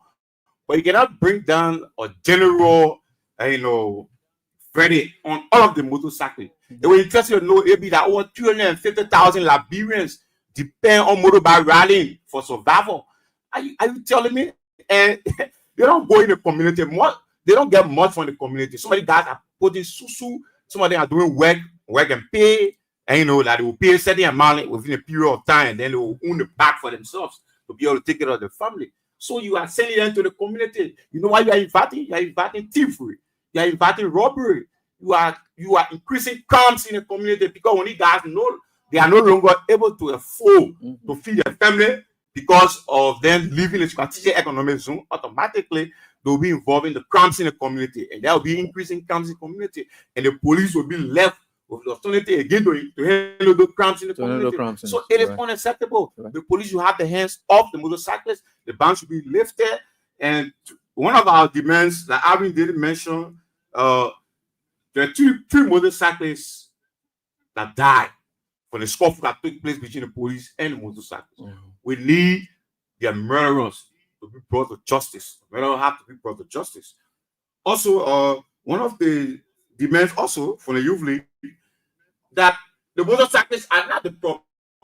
The incident that provoked the situation now we are speaking, it was a death of a truck driver. When the police tried to chase the motorcyclist, he ran, and unfortunately for him, he made a demise when he motorbike collided with a truck driver.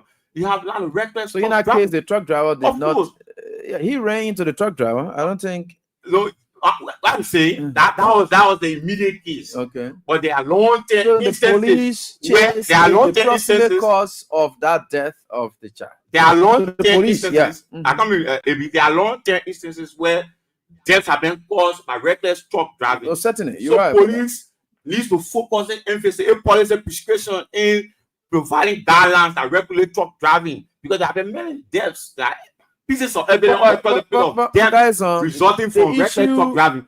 So the police to focus its energy. Yeah, but the issue stressed by you guys is just now that is part enough. But the issue about lawlessness with JMB using the police to carry out these things, and though we respect some professional and trained police stay there, but the ones that Gregory able to lay hands on to reduce them to nothing, it started long. And since this government got to power, the police are being used as an arm to disrespect even the very courts of the country.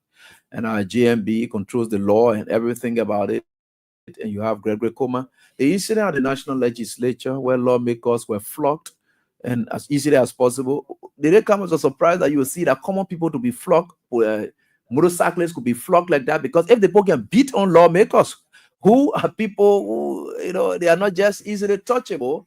If these guys can clamp down on them, ransack the National Legislature and beat them, does it come as a surprise that the commoners will be flogged at any given point in time? It doesn't come as a surprise. In the plain view of cameras, you have police officer entering the vehicle of one of the representatives okay. where they use drill machine and enter in a vehicle. It is alleged, or he's alleging, that $25,000 was stolen, including $2 million.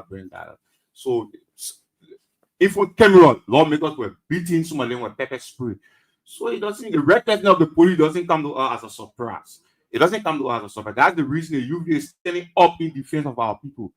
The police was involved in killing people in Kinjor, protecting the company that is not benefiting the people of Benton County. The police protected the company against its citizens, and people were killed in Kinjor. There are many deaths that have been reported. Regular police brutality taking place on a daily basis. So it doesn't come to us as a surprise, AB. That's the reason we are standing up in defense of our people. And these 7 pillars are not negotiable with pillars of the youth league. We will pursue them to the court and we take on the Liberia National Police. Somebody, when we appeared this morning, one of the talkers, somebody said we should go and negotiate with the police. What negotiate with police?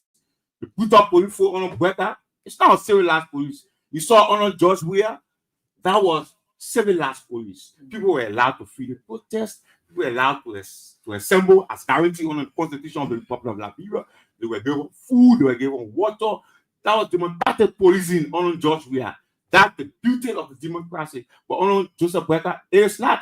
So as the police is using brute force on our people, the youth will stand up and proportionally respond to the police. That's the reason we are not. There's a police that is noted for torturing people. The records are there. And Eric Sulu, the rest of the other guys, they are currently locked behind closed doors and are locked behind bars at the Monrovia Central Prison, accusing them of carrying on arson and anything relating to the CDC. They could pick you up, attach you to anything. Alvin Wise, who sits here today, is whom was visited frequently, and as a means of saying that he was threatening to go at the National Legislature as well.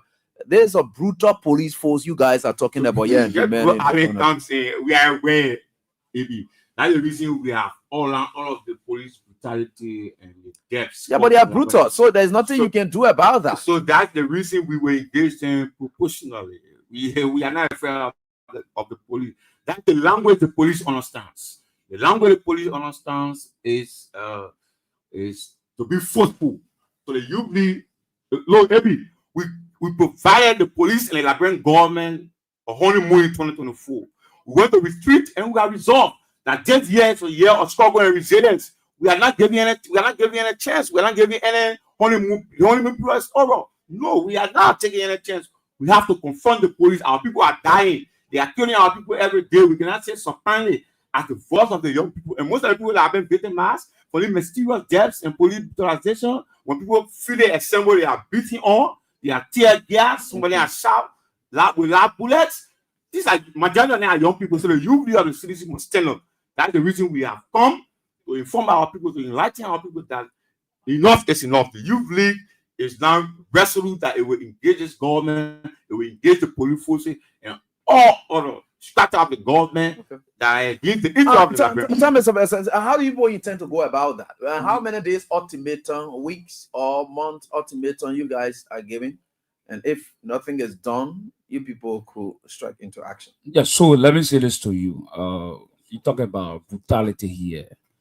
We understand that history is replete with these kind of circumstances. You got to ask yourself question. If you've been around, you can circumspect or retrospect from a historical standpoint that there were more police force on a duty. I just still almost some kind of do. Ellen Johnson Sally, Mark Ambler, Chris Massacre before the massacre, the masses of our people at the headquarters of the Indomitable Martyr Congress for Democratic Change. But in the end, the CDC survived. The CDC became victorious. The CDC won.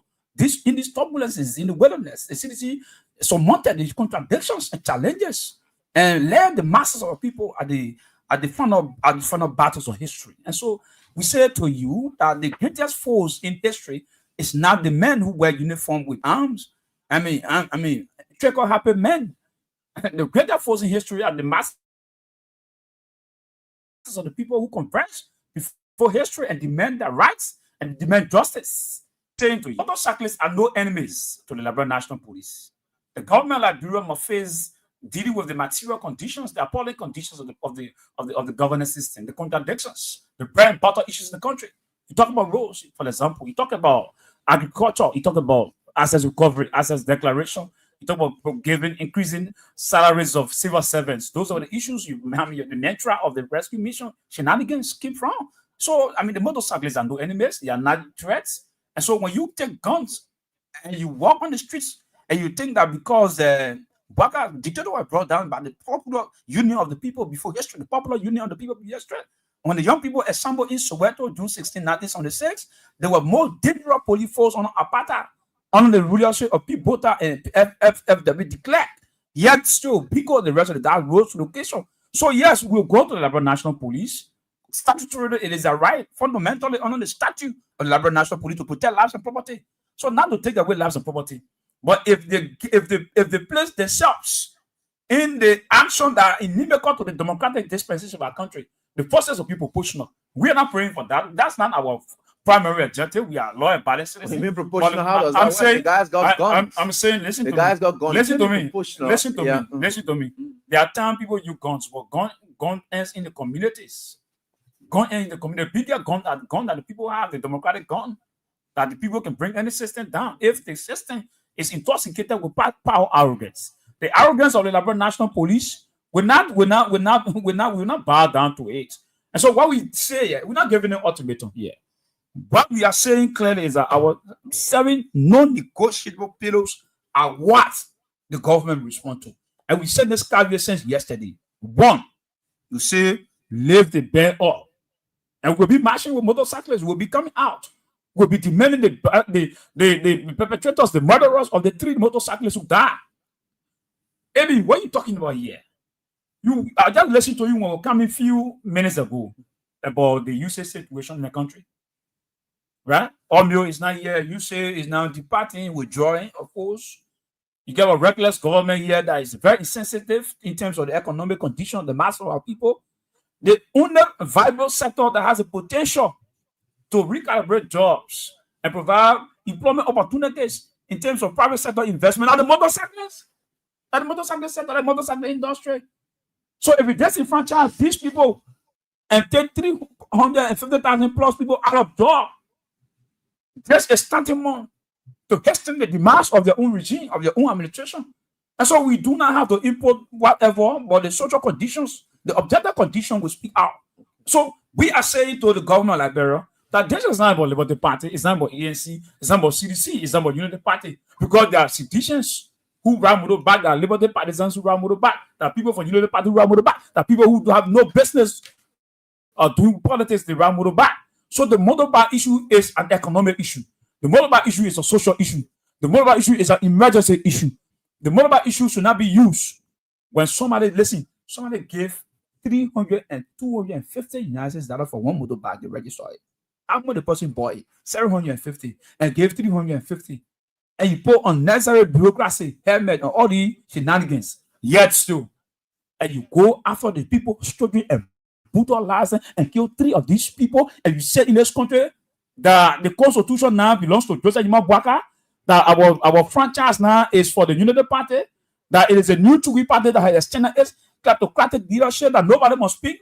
There's a total censorship of the mass of the people. If anybody talks and you put gun on their faces, that you do to lawmakers, let me say this to you. If you need be for us to take the first bullets, the youth league will set the stage for a mass democratic action that will hasten the political demands of Joseph Imabwaka. When you come to power, by a thin margin of error, you do not have the wherewithal, the democratic legitimacy to threaten the peace and security of the country. You do not. So challenge Gabriel Como. He lives with all the communities. We're not afraid of him yet. What we are saying to you, this is not his country. This country is older than Gabriel Como. It's older than Joseph Imabwaka. I told you he's the older man. This country is older than the Unity Party. So before the Unity Party, there was Liberia.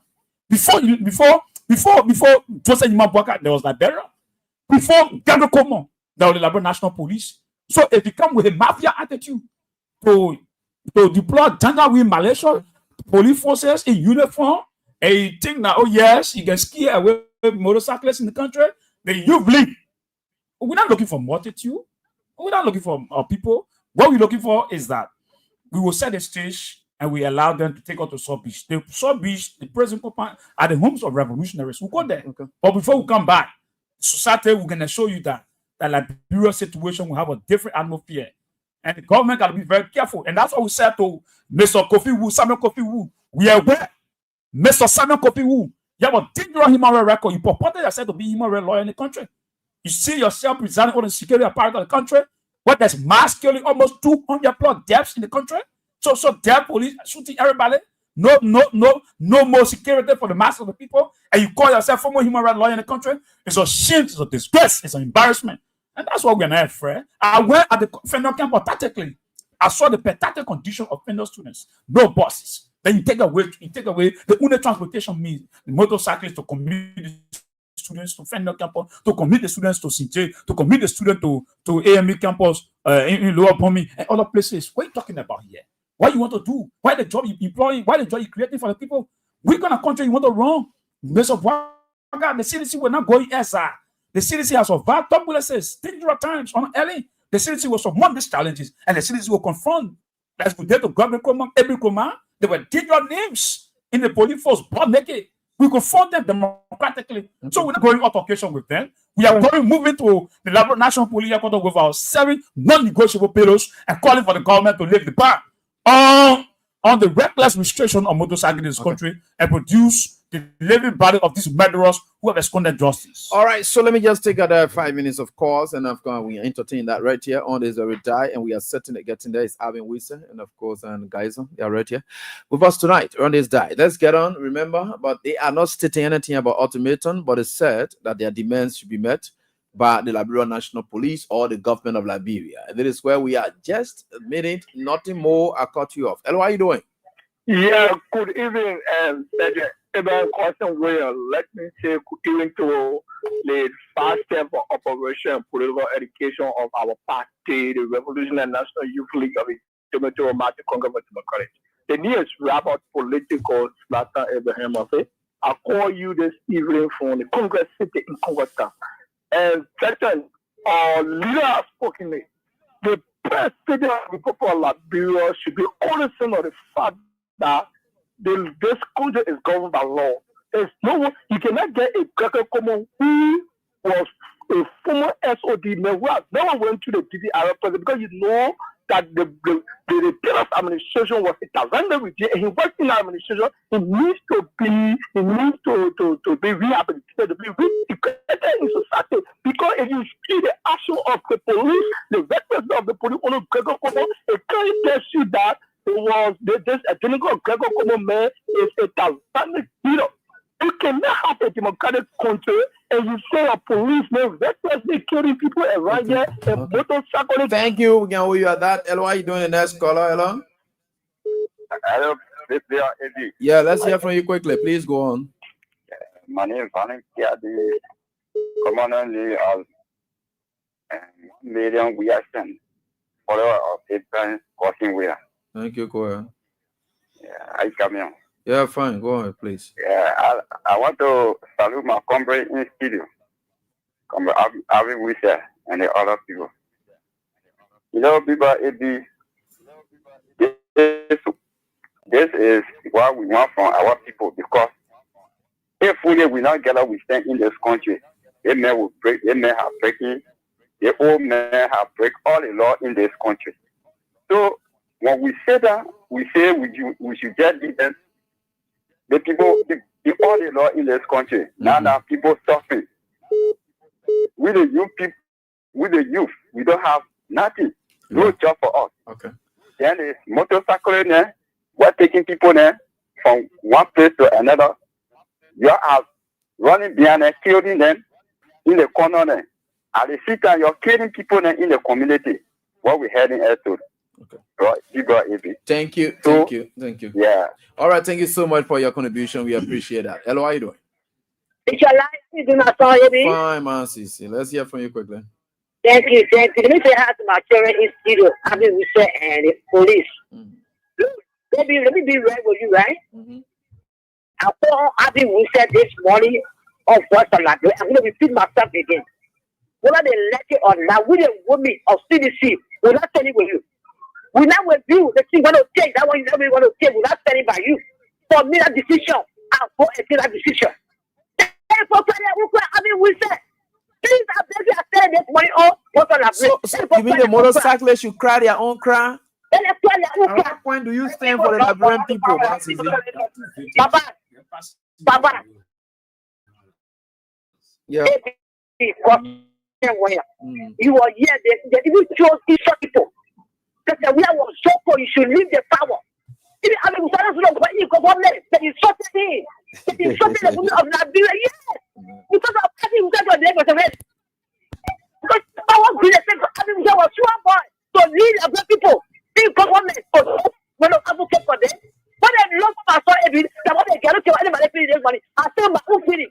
I know what having got to them, I'm not having with them. This is where they will not for there. They will not go there. I will find the women of CDC. They will not go there. Okay. We hear a lot from them.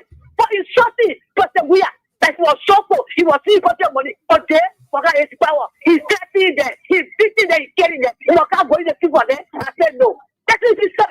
Then you said, Mansisi, thank you. That's your call. Calling your women. Let me get on to. Hey, brother AB, how are you? This is your brother Leo here, man. Yeah, Leo, let's go on, boss. Let's hear from you, please, from the US. Okay.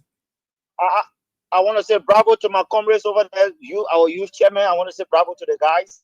Look, man, I'm so proud of the stance they are taking, because AB, look, man, we are the youth of Liberia. If we don't take our country in our hands at this point with no violence, you're right. Liberia, there will be, like Joseph Boka said, there will be no Liberia, because it's our time that the youth stand up for what is our rights. The old people, it look like they are not doing it for us, you know. So I want to say big thanks to my brothers in the studio. I'm on the other side listening. Thank you, guys. Thanks, Leo. We appreciate. Let me get on to the next caller right here on this die. Hello. Hello. All right, this one will do. Hello. Yeah, good evening. Yeah, good evening. Let's listen to you, boss. Let me say good evening to Adam Wisa and comrade. This is Poema Waiting, and I'm joining from my resident district in Tubo Village. Okay.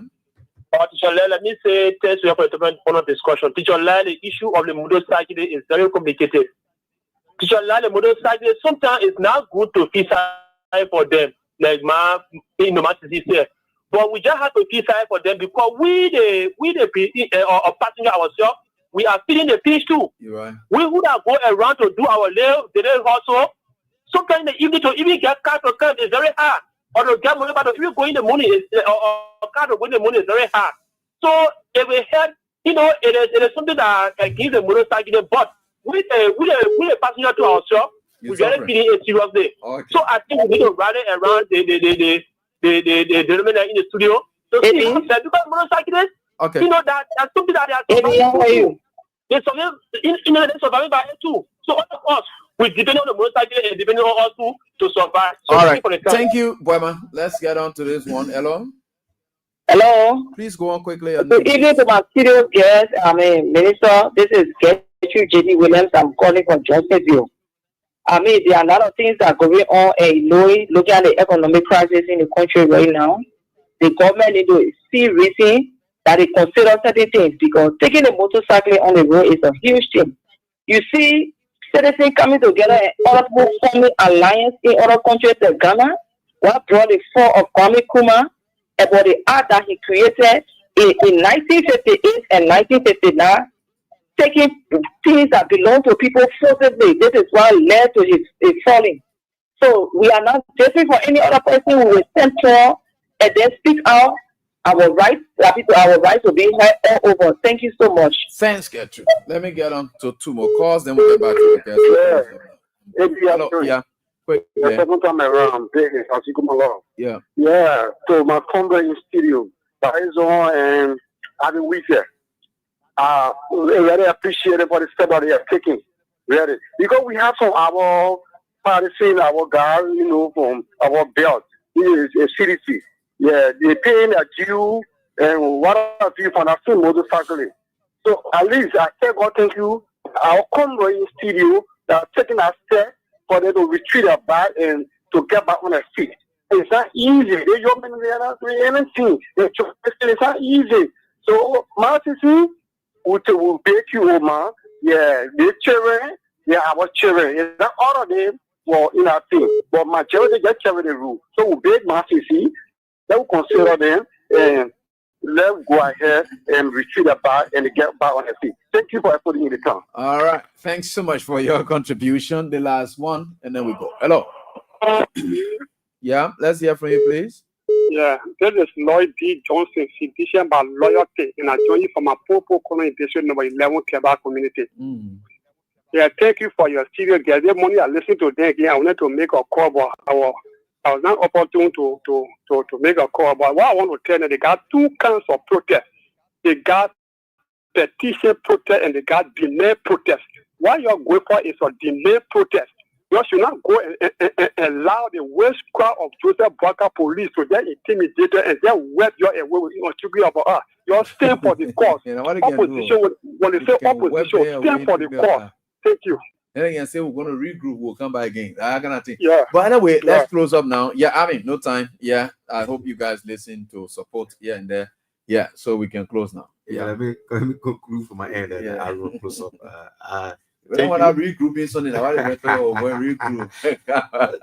Thanks to all of the callers. We appreciate their input. Even though majority support the idea and Massey and maybe a few others do not see it necessary, do not see it befitting that we stay in the interest of the motorcyclists. Like I said this morning to Massey, I beg you, Mama, these are Liberians. Besides, motorcyclists are also seditious as well. They are seditious. They are there. Yeah, few of them may have voted against President Weah, but they are Liberian citizens. We are the leading opposition party. Elections are over. It is our responsibility to bring the government feet to the fire in the interest of all those who voted for or voted against President Weah. What we are doing is the general interest of the Liberian people. We cannot say supinely as the largest institution that commandeered majority of the young people in this country. The UV of the CDC is the largest youth organization in this country. Yeah. So we seek the interest of the young people, and majority of the motorcyclists that are victimized today are seditious. So we have to represent their interests, whether seditious or not. So I beg you, Massey, please reconsider that your decision not to stay in the interest of your channel. We beg you. So, Ebi, to conclude from my end, like we said, we provided a honeymoon period of 1 year to the regime. That honeymoon period is over. We went to a retreat in Basel, and we are resolved. Part of our many resolutions from Grand Basel is to stand up to this government, is to take discrete actions and other strategic engagement against the government that will institute good governance. Since this government is not in the interest of providing good governance for the state, it It is our responsibility to compel them to provide good governance for the people. It was on that mantra, the campaign to our people. They said we was the worst, the CDC was the worst political party to have ever come to power.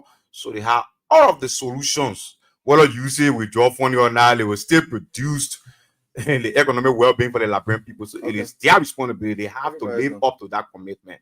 So we this is a year of resilience and strategic pushing forward. We would not relent, we will not hesitate.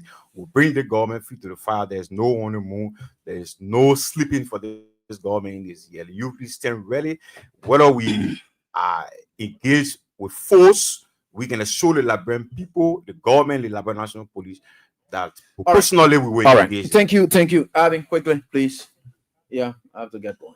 Yeah, so thank you ever so much. Like I said in my preamble, in my intro, AB, that the motorcyclism is an ecosystem of enterprise, and it has an industry, it's a sector from the importers, wholesalers to retailers, buyers, and then and riders and passengers. So it's a whole chain of the economic system.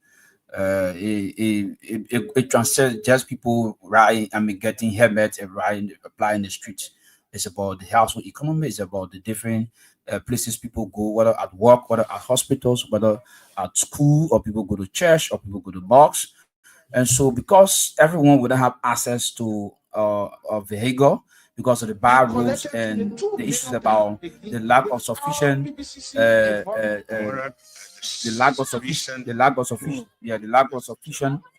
vehicles in the country. So on the basis of that, you see people using an alternative transportation system network to go from place to place. So we like to emphasize clearly in a very short moment here to tell the Liberian National Police that they should hand off this reckless restriction of motorcyclists.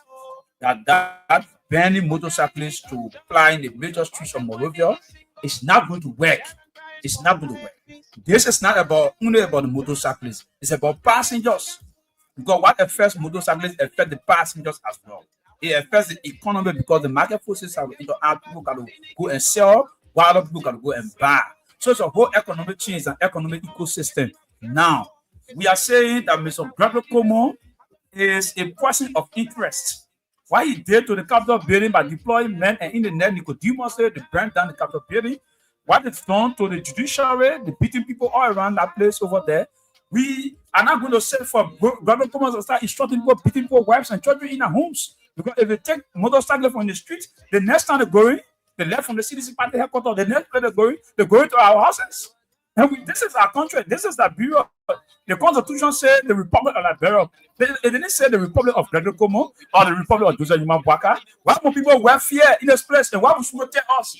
Why would you tell us about that we should not go and speak up for our rights? Why would people intimidate us in the country? Motorcyclists are not aliens. They are not foreigners. They are citizens of the country. What we are saying is that if the government succeeds on this diabolical attempt to deprive motorcyclists, I tell you this, the next day they'll go to the CDC party headquarters. The next day they'll go to the judiciary, and the Bureau of Democratic Dispensation and Tenants will be suspended and will retreat to the days of 1980, will retreat to the days of the two-week party, and the Bureau will be a military state and a police state where the rights of citizens will be replaced by the might of the few, and the few will be a reckless few that will orchestrate mayhem, that will orchestrate clear martial law against the franchise, against the rights of the masses of our people. So say the people that our mother, Massisi, and the other people, do not panic. Do not panic. We saw that in the history of the Chewy party, the people survived. The bigger police in the country are in the communities. The CDC usually will exist in the communities. The police live all in the community. Never be afraid of them. We go to school with their children. We go to hospital with their wives. We know them in the communities. We exist with them in the community, and we have no fear for them. And so thank you ever so much for the time. Thank you. God bless you. Thank you so much to you, Arvin Wilson. And of course, he's the Vice Chair for Operations and Political Education, the CDC National Youth League. Also represented by Gayazon Abad David, National Vice Chair for Inter-Party Affairs. CDC you lead as well. So, folks, that's all the time we've got tonight. But until we are back here, God willing, with the May edition of the show, do have a pleasant night. Bye bye. We got go, we got them, we got them. We get all, we get fever, we get rubber. They sell the money in the bank and we are leaving. I thought the under the la color be the color. But what on the tree? My God, we die.